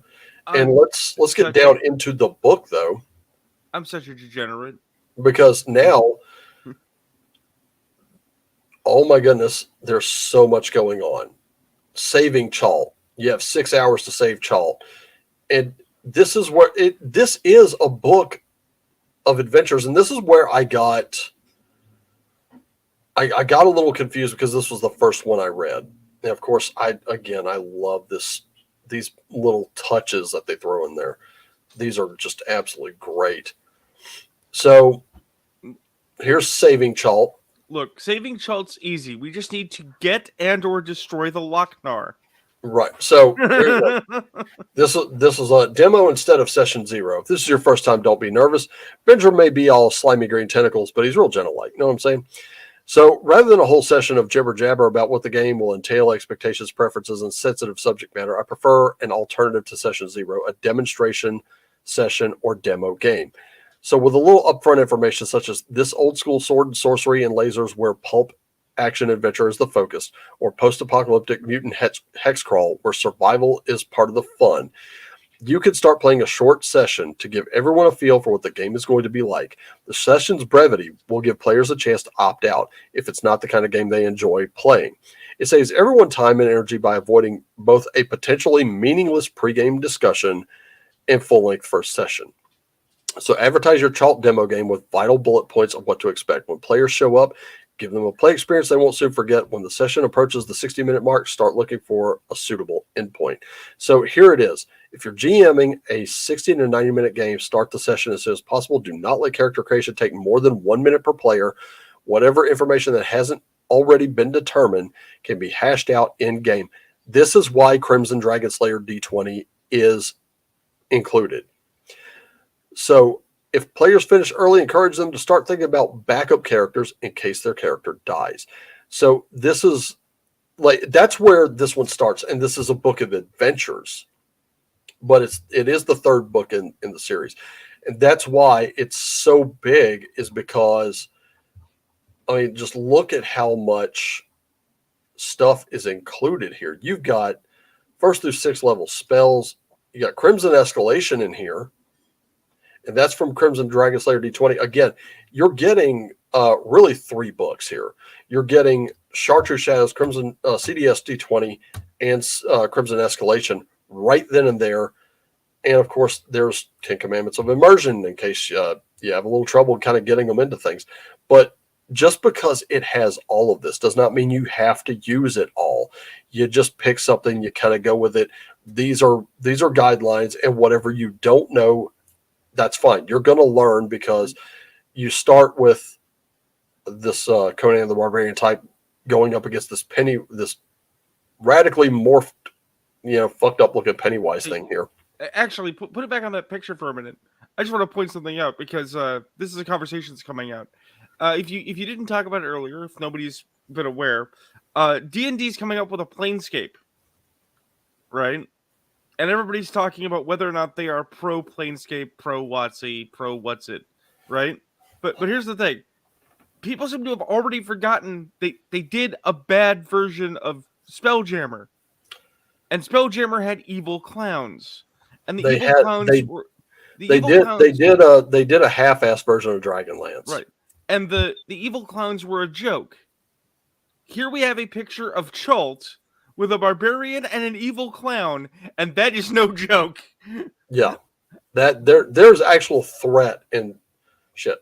There's an actual threat in this image. Even though that barbarian is looking like he's TTG, man. He's built like that. He's about that life. When that thing turns around, it's gonna kind of make him go, whoa. It's either going to look like a monster, or it's assuming a more pleasing clowny shape. Or even just some kind of mirage form to kind of make him let his guard down. But here's another thing that I think is very interesting. Look at the drapery in the background. That is not cloth. That is flesh. Yeah. That is a fleshy opening. Yeah. That it is. And then moving forward through it, so he has unsolicited game mastering advice, which we just read from that. Yeah. And of course, there's all this stuff. Just these 2 pages alone will help you absolutely prepare for this. And of course, that's why when I got a little confused when he said, where was it? Here we go. Okay.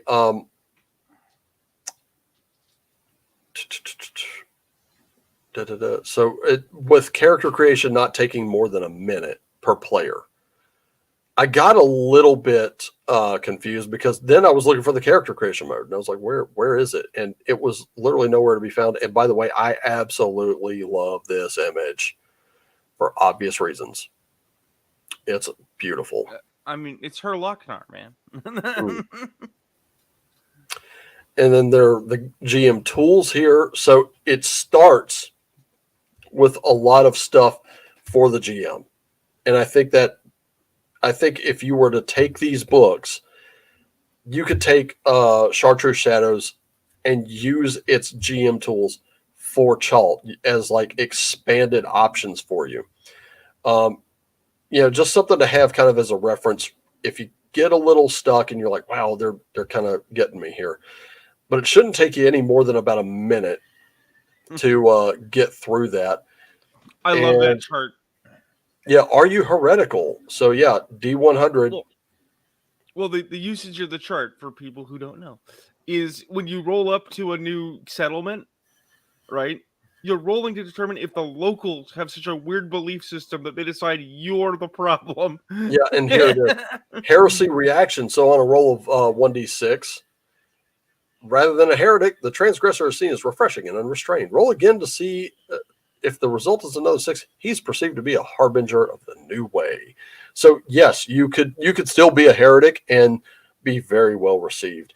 If you botch and you roll a 1, locals immediately try to kill you.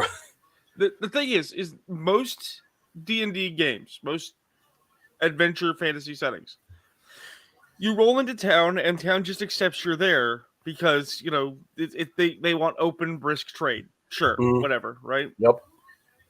In more modern gaming groups, they take that for granted, right? Towns just accept you. You're just there. You just roll into town like the mysterious badass. Those of us that are older school gamers, we know that what actually happens is you roll into town, and if it's not the market day, right? If everybody's not throwing out the red carpet, they start closing up windows and being like, "Don't talk to that man. He's a stranger."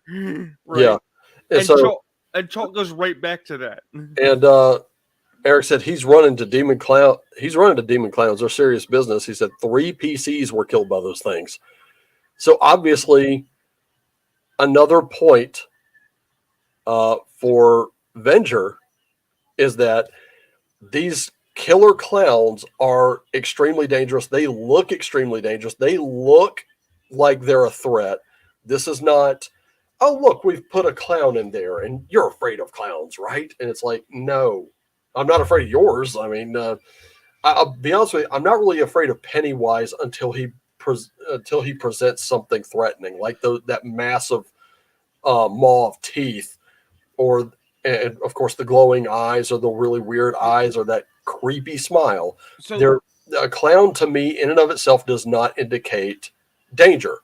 It has to present something that does. So here's the thing about that, which I may have mentioned, I might not have on this show. So I think that there's a key difference between the different depictions of Pennywise in media. Like the new Pennywise, I don't care. That's a cartoon character, right? Tim Curry's classic Pennywise from the TV movie is actually scary to me, but not because of anything he does that's scary, although he does plenty of scary stuff. Did you know that Tim Curry has coulrophobia? Fear of clowns? Yeah, Tim Curry has the phobia of clowns. I didn't know that. On set, they couldn't have any mirrors, and they couldn't have any way of showing him what he looked like, right? I do remember hearing that. I just didn't know why. The thing is, I think on some level, and we're talking the man has to be a super professional, he knew the clown was on his face. Like, he could feel it, right?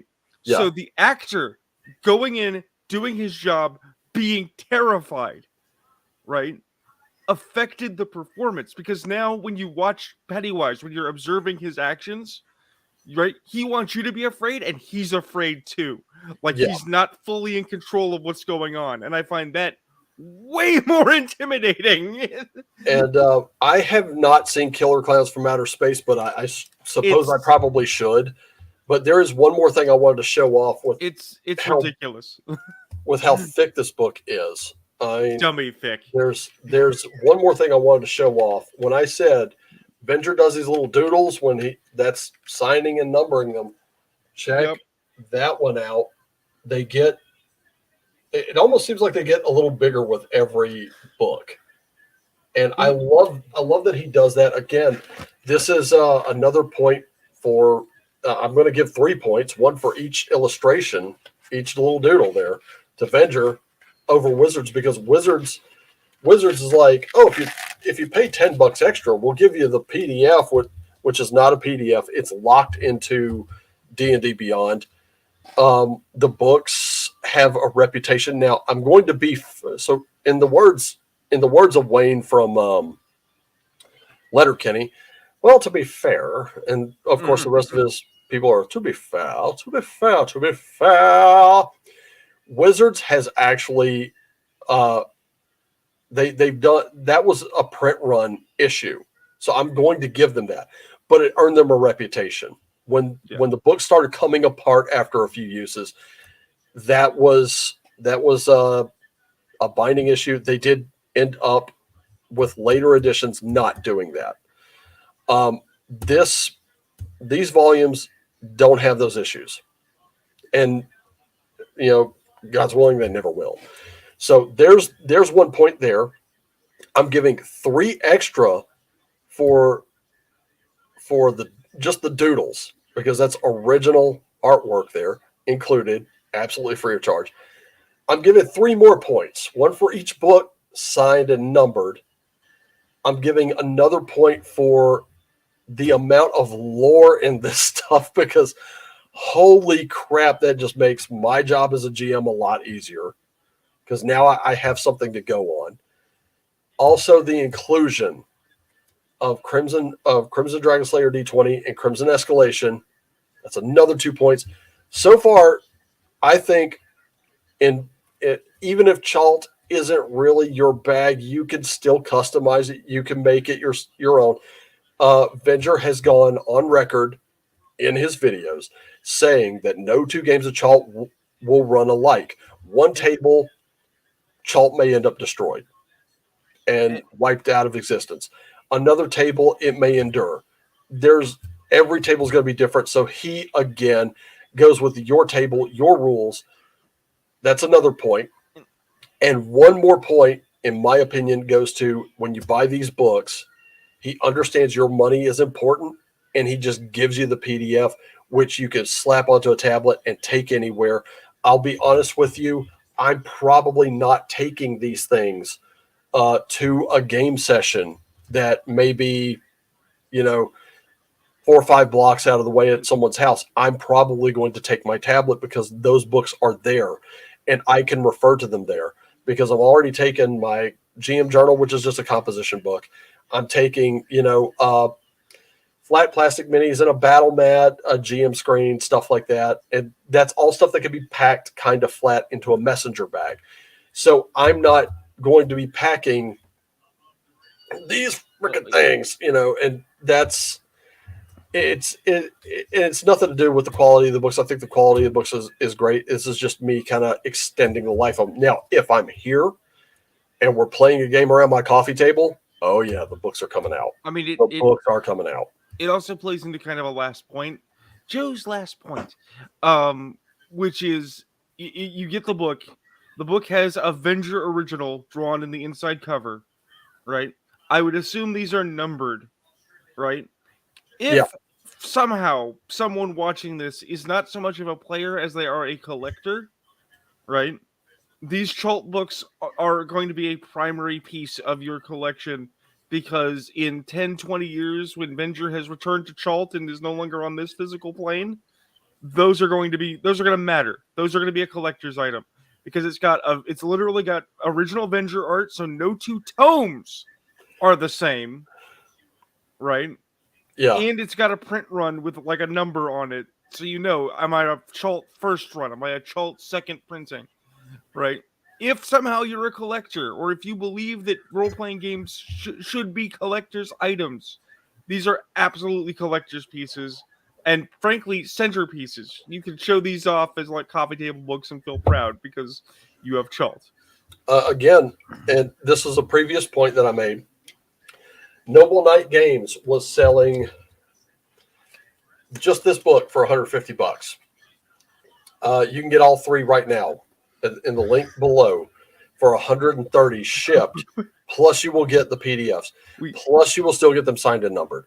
I think Fuchsia Malaise was going for something like $230 or $250, and I think Chartreuse Shadows was going for like $230, somewhere in that neighborhood. Well, we don't have time to. Why would anyone pay those prices unless the print run was out? Don't do that. Well, I mean, we don't have time to get into it, but remember, we've been told by experts driving in their car that you should be playing D&D 5 because D&D 5 is the best game ever, and you have to support the product to get other products because indies don't move products.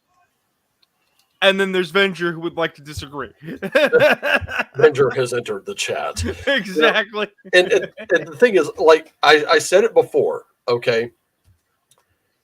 Burger King, Right. 5-star restaurant with Gordon Ramsay, in my opinion, just my opinion, obviously yours as a player of games, as a purchaser of games, is going to be different. And that I'm actually okay with. If you want to play Morkborg, go play Morkborg. If you want to play D&D 5th edition, go play D&D 5th edition, 4th edition, 3rd edition, 2nd, 1st, OD&D, BX, Beck Me. I don't care. That's fine. I'm recommending that everyone who sees this tries Chalt out. If you like tabletop RPGs, I think if you gave it a try, and look, you want to try before you buy, that's fine too. The PDFs are on sale at a site that shall not be named, not by me. They're on sale. I think the first one's like $10. You can't go wrong. Like I said, I personally bought these books based on the strength of the PDFs, which I thoroughly enjoyed. And there are more PDFs out there, and I'll just throw out some titles here. Crimson Escalation being one of many. Crimson Dragon Slayer D20 being another one. There's the Good Samaritan, which you can get, I think, on Big Geek Emporium. I think it's there. There's Alpha Blue. That one's a free one. A lot of these things are absolutely free. And the best part of it is, I really need to. Adventure Writing Like a Fucking Boss. Adventure Writing Like a Fucking Boss 2. Crimson Escalation. How to Game Master Like a Fucking Boss. Rainbow Crystal Utopia and the Good Samaritan. Those are great little adventures. And if you're and here's the thing, I really don't want to I don't want to make this political because to me, not everything's political. Chalt certainly isn't political until you get to Rainbow Crystal Utopia and the Good Samaritan. Rainbow Crystal Utopia was the one that Venger released for Pride Month last year, and it got ripped down within a couple days. Isn't it the one where he's basically poking fun at Radiant Citadel? No. Well, I mean, it could be. It could be. That's the one where Rainbow Crystal Utopia. Come on, people. You know what that's going to be about. It is. It does kind of like he said in all three of these books from the very intro and credits page. This is a work of satire and parody, which is what they are. Look, so try not to take them too seriously. Look, but Venger is a conservative guy. So the Venger being the Crystal Princesses and their power ponies are going to save you. Okay. Yeah. It's going to happen. So I like. Let's see. Here we go. Noble Knight are rip-off artists. I actually I was at work one day. This is just a quick story. I was at work one day and an older couple came in with 2 boxes that were like 45 pounds each. I had no idea what they were. And then I went to scan them in so that FedEx could come pick them up. And I noticed they were addressed to Noble Knight Games. As it turns out, they're tabletop role-play gamers. And I showed them some pictures of the library. They were really interested in some of the things I had. And I recommended a few for them to check out. Hopefully they have. I know Chalt was among them. I was like, yeah, that one's for mature audiences. So, approach with discretion. They were sending some old magazines to Noble Knight. I think they got paid for those. I'm the guy that found this crap on eBay from those guys. Okay, yeah. Eric found this and brought it. I imagine you brought it to Venger's attention. Venger brought it up, and I was like, Jesus, that's insane. As a matter of fact, you know what? Let's go there now. Well, as we go there, I just want to point out we are coming up on the time. So we are coming up on the time, but that's okay because this time we're going to see. Let's see, Chalt. Sure. I mean, time is just an illusion in the realm of Chalt. Okay. Are you ready for this? Something happened. Oof. I think this is this Noble Knight here? I think this might be, but I don't know. Are you going to share screen on this? Is this going to be a thing? I am as soon as I find out who the seller is. That is not Noble Knight. But this person in Colorado is selling a pre-owned copy of Chalt for like $25. I would still recommend getting it directly from get it directly from Venger. Madison, Wisconsin. I think this is Noble Knight Games right here. Yep, there we go. Noble Knight Games. Here we go. So they are selling. Why would you do this to yourself? I don't understand. And okay, so let's do okay, well, I think this might be them as well. Yeah. Okay. So it's so dumb. Are you ready for this screen share? Sure. Okay. Here we go. Here we go. Here we go. This is terrible. Like, why would you do this? Don't do this. Okay, so I mean, as soon as I can see it. Brave tab. That's what we want. Okay, so that one. Share that one. $75 for the first book. So it's not as bad as it was. They've actually pulled this down to half price, but still, $75 for this book. Ladies and gentlemen, if you're spending that much, I'm going to tell you right now, you're getting ripped off, like hard. Look, these books are not out of print yet. Okay, you can still get them. $140 for Fuchsia Malaise. Ladies, for that price, ladies and gentlemen, for that price, just save $10 and buy all three from Venger and get the PDF for free. And then $95 for Chartreuse Shadows. No dust jacket. Number 235 of 500. No. Here's the thing. If I was a conspiracy theorist, I would almost say it's intentional to try and harm Venger's presence in the marketplace. Except it wouldn't work. Because he's already got the reputation he wants.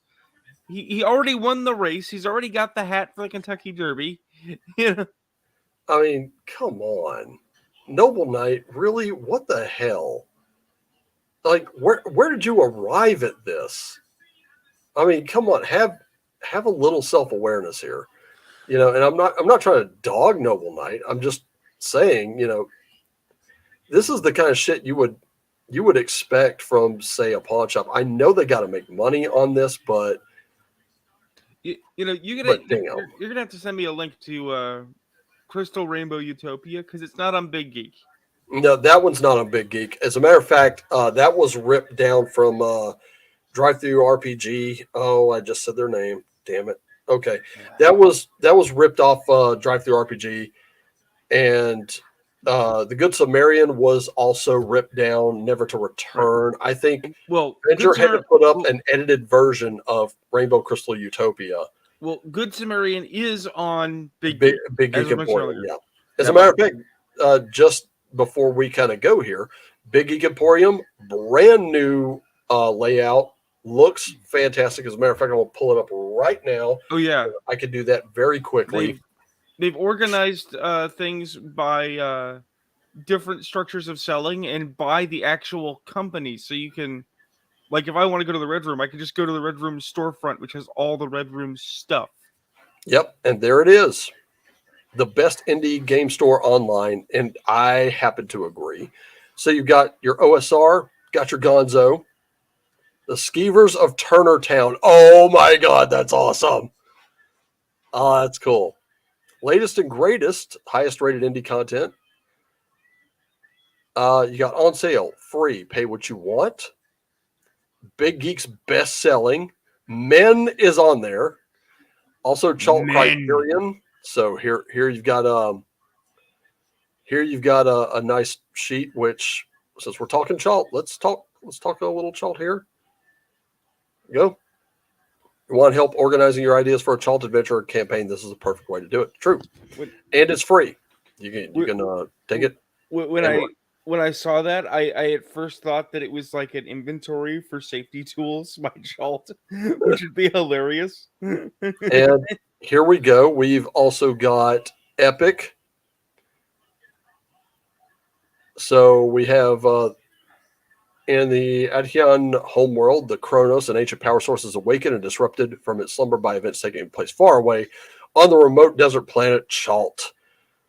So now you've got it's inspired by Alpha Blue. It's the Wretched Space scenario was written for the Chalt Game Jam and is the first episode for Wretched Chalt, a series of adventures mixing the two universes, and takes place mainly in Theta Blue, a wretched knockoff of the famous space brothel Alpha Blue. And that one runs about $6.50. There you go. Bang. The universe will be saved by big titty waifus. And I'm not mad at it. I'm here for it. So, as you can see, some people have taken it upon themselves to really, really get creative, which I am fully a fan of. But yes, the Good Samaritans on Big Geek Emporium. PDFs are on sale at Big Geek Emporium. Yes.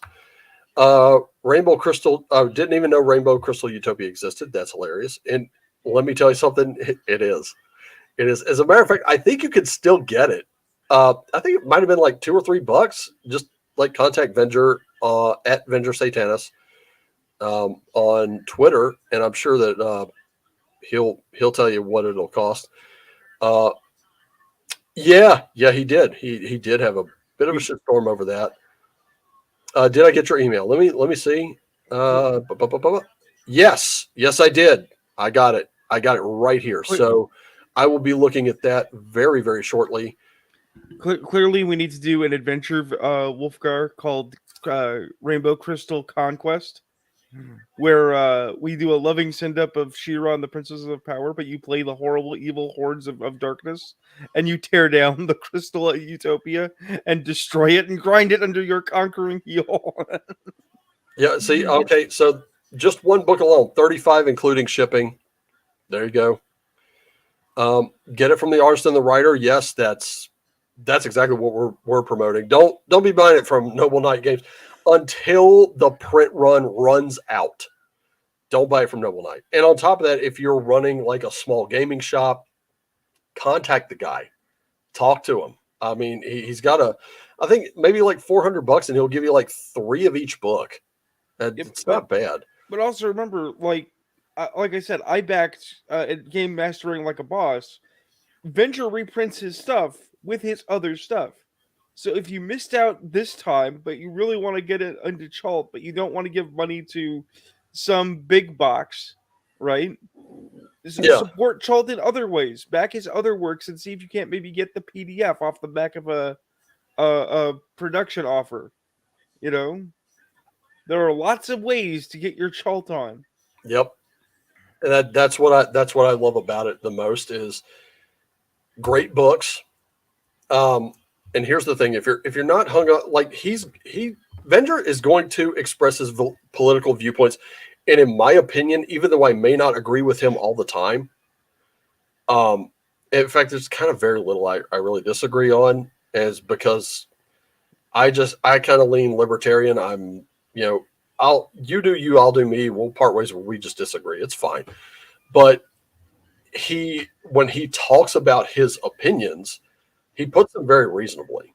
Like there's nothing there that's inflammatory until he starts talking about the left, and we're talking like the radical out there that they want everyone to conform to them kind of left. And that is where I'm kind of like, because every time he mentions something about them, like how censorious they are and things like that, they go and they try to censor him.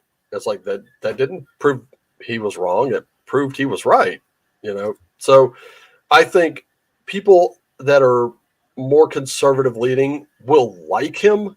There are going to be things you probably don't like about him, but trust me when I say this, I think if you're into tabletop RPGs, his politics are not in there unless you read Rainbow Crystal Utopia and the Good Samaritan. I think you will absolutely Love at least these 3 books. I think you might dig Alpha Blue. I think you might even dig some of the other material kind of starting to come in and be produced that mixes this system with the Wretchedverse with Chalt, or someone who writes stuff for the white box type games, the OD&D type games with Chalt. I think you're going to really enjoy those. It lends so well to so many other things. And if you're creative, you can make your own mix for your own table, have a great time. And I think, in my opinion, he produces better quality stuff than Wizards of the Coast. Wizards of the Coast is scared to offend they're scared to offend anyone. And let's just make crappy milk toast at best crap that people will just buy for $50. Why spend 50 when you can pay 35 per book, guys? It doesn't make sense. Look, I just want to know what Venger feels about getting his ass kicked for 3 seasons by cartoon children. Okay, that one I'm gonna hold off on closing out. What do you mean? Do you not? The villain from the D&D cartoon is named Venger. Venger, yeah. As a matter of fact, I just watched the fan-made movie Requiem. Right. I watched that for the first time, and I posted it posted it as "This is so fucking rad."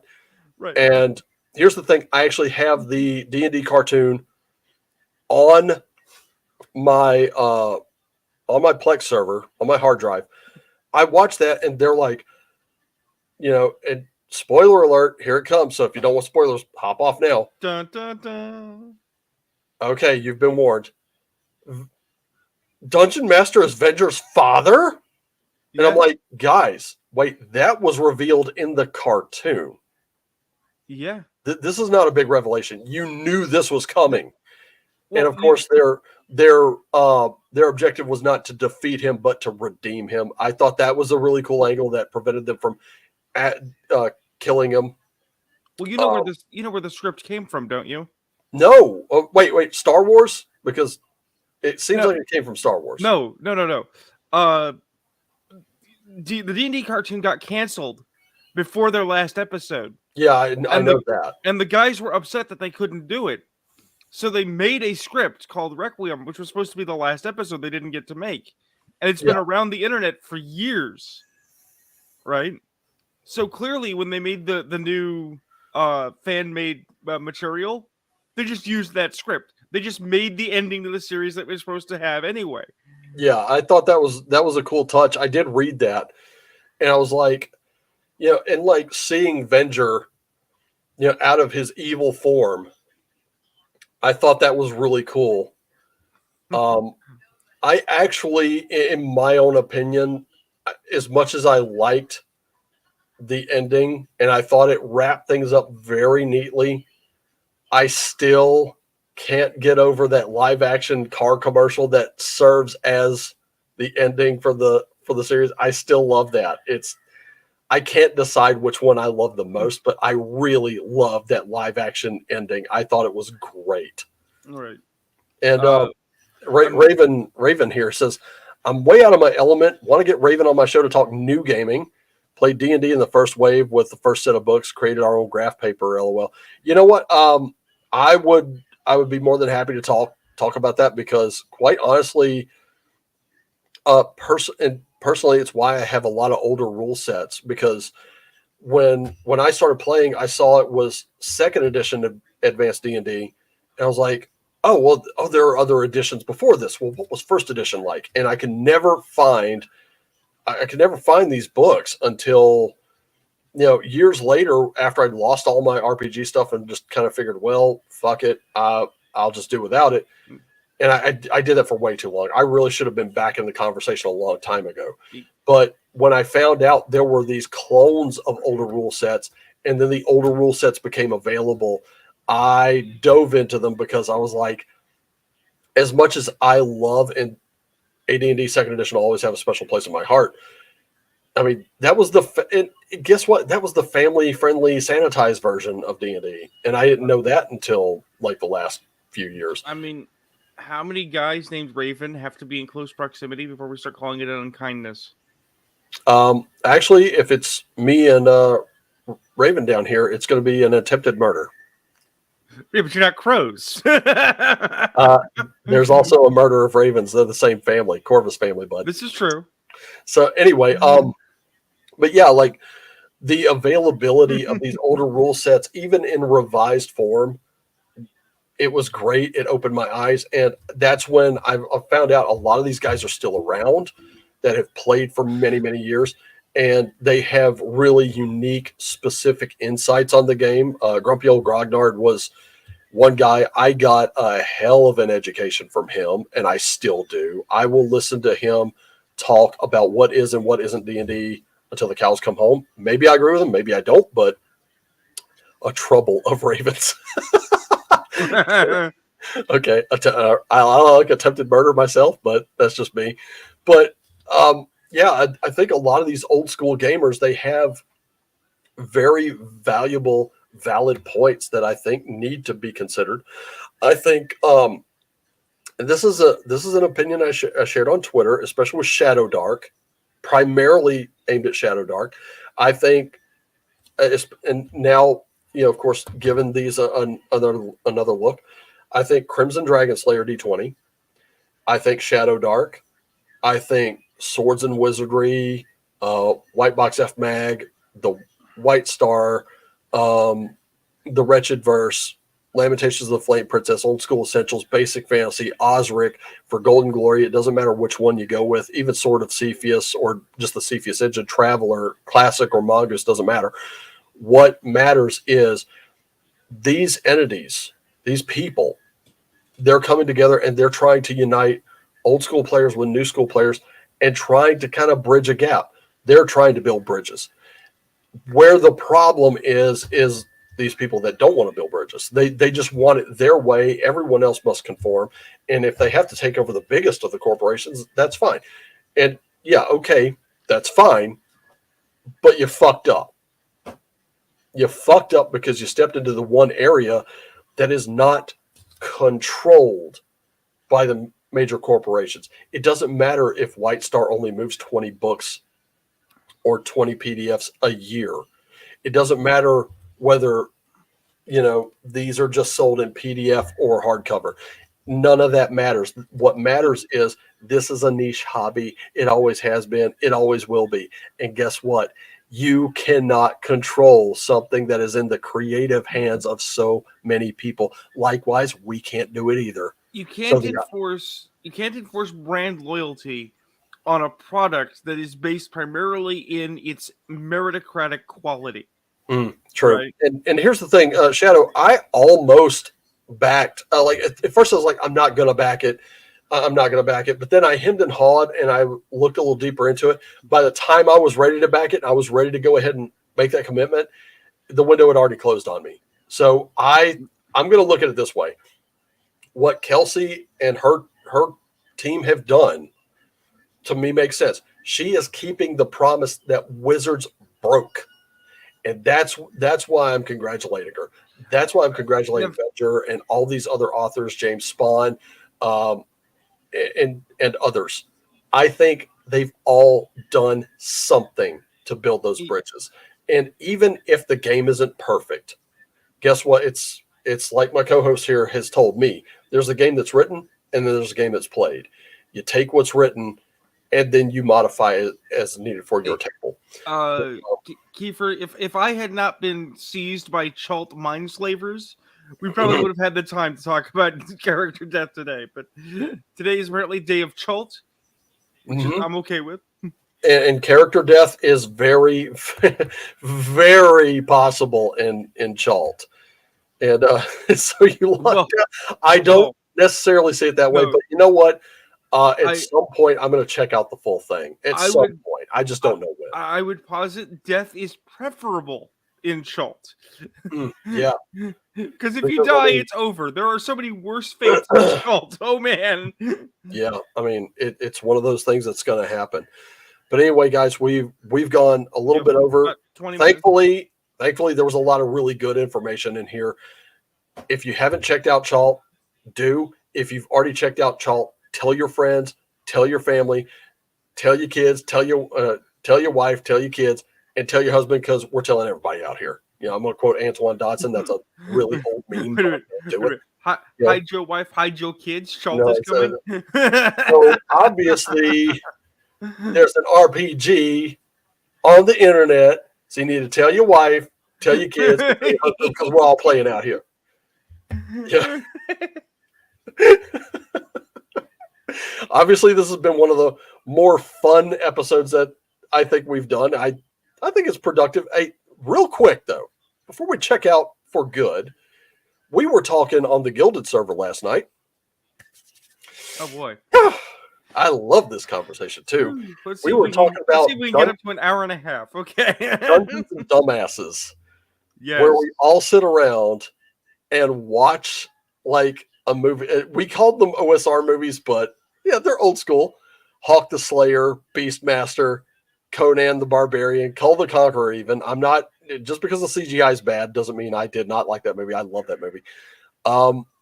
Highlander had to be thrown in there, and I was like, yes, all of them. All of them, because none of them could be possibly as bad as this new movie, this new D&D movie, or the 2001 version. I mean, gotta check out Masters of the Universe, too. Definitely gotta check out Masters of the Universe. Yeah, I agree. Chalt Rocks, get yours now. I have no idea how much longer Venger's going to be holding on to that sale, because I'll be honest with you, all three of these books cost me about $160. I am not mad at that. I'm happy as a fucking pig in shit with these books. God, I have a amazing idea for a plot. You do a game of Chalt, right? By way of the movie Enemy Mine. Oh, right. Yeah, but that's a Traveler movie right there. But here's the thing: what are they mining? They're mining Chalt Rocks. What's a Chalt Rock? A Chalt Rock is literally a pop rock, but instead of being sugary treats, right? It's like LSD when you do the Chalt Rocks, right? A little bit of that fuchsia malaise going on there. Right. Good work. Especially if you've got a universe where Chalt was destroyed and its meteorites were flung to the far parts of the universe. Yes. Right, like a Krypton origin where the world is now inundated with Chalt asteroids. Inundated with purple putrescence, shall we say. But definitely get we were talking about that. I'm honestly, like, just the meeting alone is what we were talking about. I'm thinking, hey, someone ought to record that and put it up, because it would be funny as hell. I don't know. We didn't get far enough into the conversation to determine whether we would just be providing running commentary or doing like the Mystery Science Theater 3000 gig with it. Obviously, posting it to YouTube is going to have some problems. It would have to be heavily edited, and I'm not down with that. There's plenty of those kinds of reaction videos on YouTube already. I'm thinking if we could get these videos to like under 2 gigs and still watchable, I think they would be better suited for like BitChute or Rumble or even CloudHub. I think CloudHub would respond very favorably to it.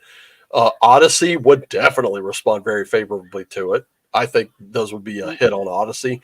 So we're kind of discussing that kind of thing. So Dungeons and Dumbasses is probably going to happen. But anyway, Joe, any closing? I love that I invented the name for that. And I'm running with it because I love it. So it could be like Beavis and Butthead. This movie sucks. Yeah. Like there's not enough fire. Like if I see dragons, like I want fire. I mean, well, here's the thing.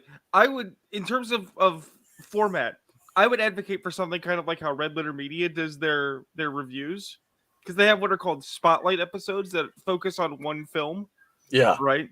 And those would be great. Except I also think that there's a lot of stuff in those racy 80s fantasy knockoff movies that we love that just would not pass muster. How much of Deathstalker is rape is a sport, rape is an entertainment, rape is an attack? It's like so much unwanted courtesy titties. Right, everywhere. Hey, I'm up for throwing the what was it? Gore and Outlaw of Gore in there too, just because. Well, Just for fun. Well, remember, you were talking about MST3K. They watched Gore and MST3K. That they did. That they did.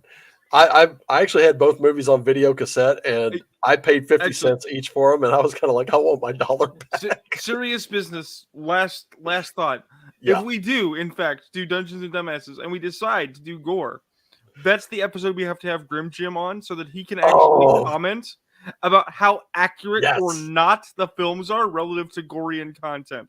Yeah, and you know what? I've read the first 2 books, and I've got the whole. I think I've got the whole series on my Kindle. I just I don't know. It didn't really connect with me in the way I thought it would. Like, it was recommended to me. I thought that was a cool concept. So I started reading it. And I got a little confused, but after a while, I got myself on track, and I didn't connect with it. It was kind of like Pathfinder. I just didn't connect with it. Or there's another one, another like 3rd edition kind of clone that I didn't really connect. Numenera. I didn't really connect with that one either. But still, I don't think they're terrible. They're just, I mean, they earned a spot. They sold a lot of books. What can I say? I never quite connected with Numenera, although I do love the idea that you can play an octopus. And Cinnabar never grabbed me. But anyway, last thoughts on Chalt. I think when it comes to competition with Wizards of the Coast is putting out hot garbage. Venger's putting out hot books, in my opinion. I think they're hot. I think Wizards is just losing ground.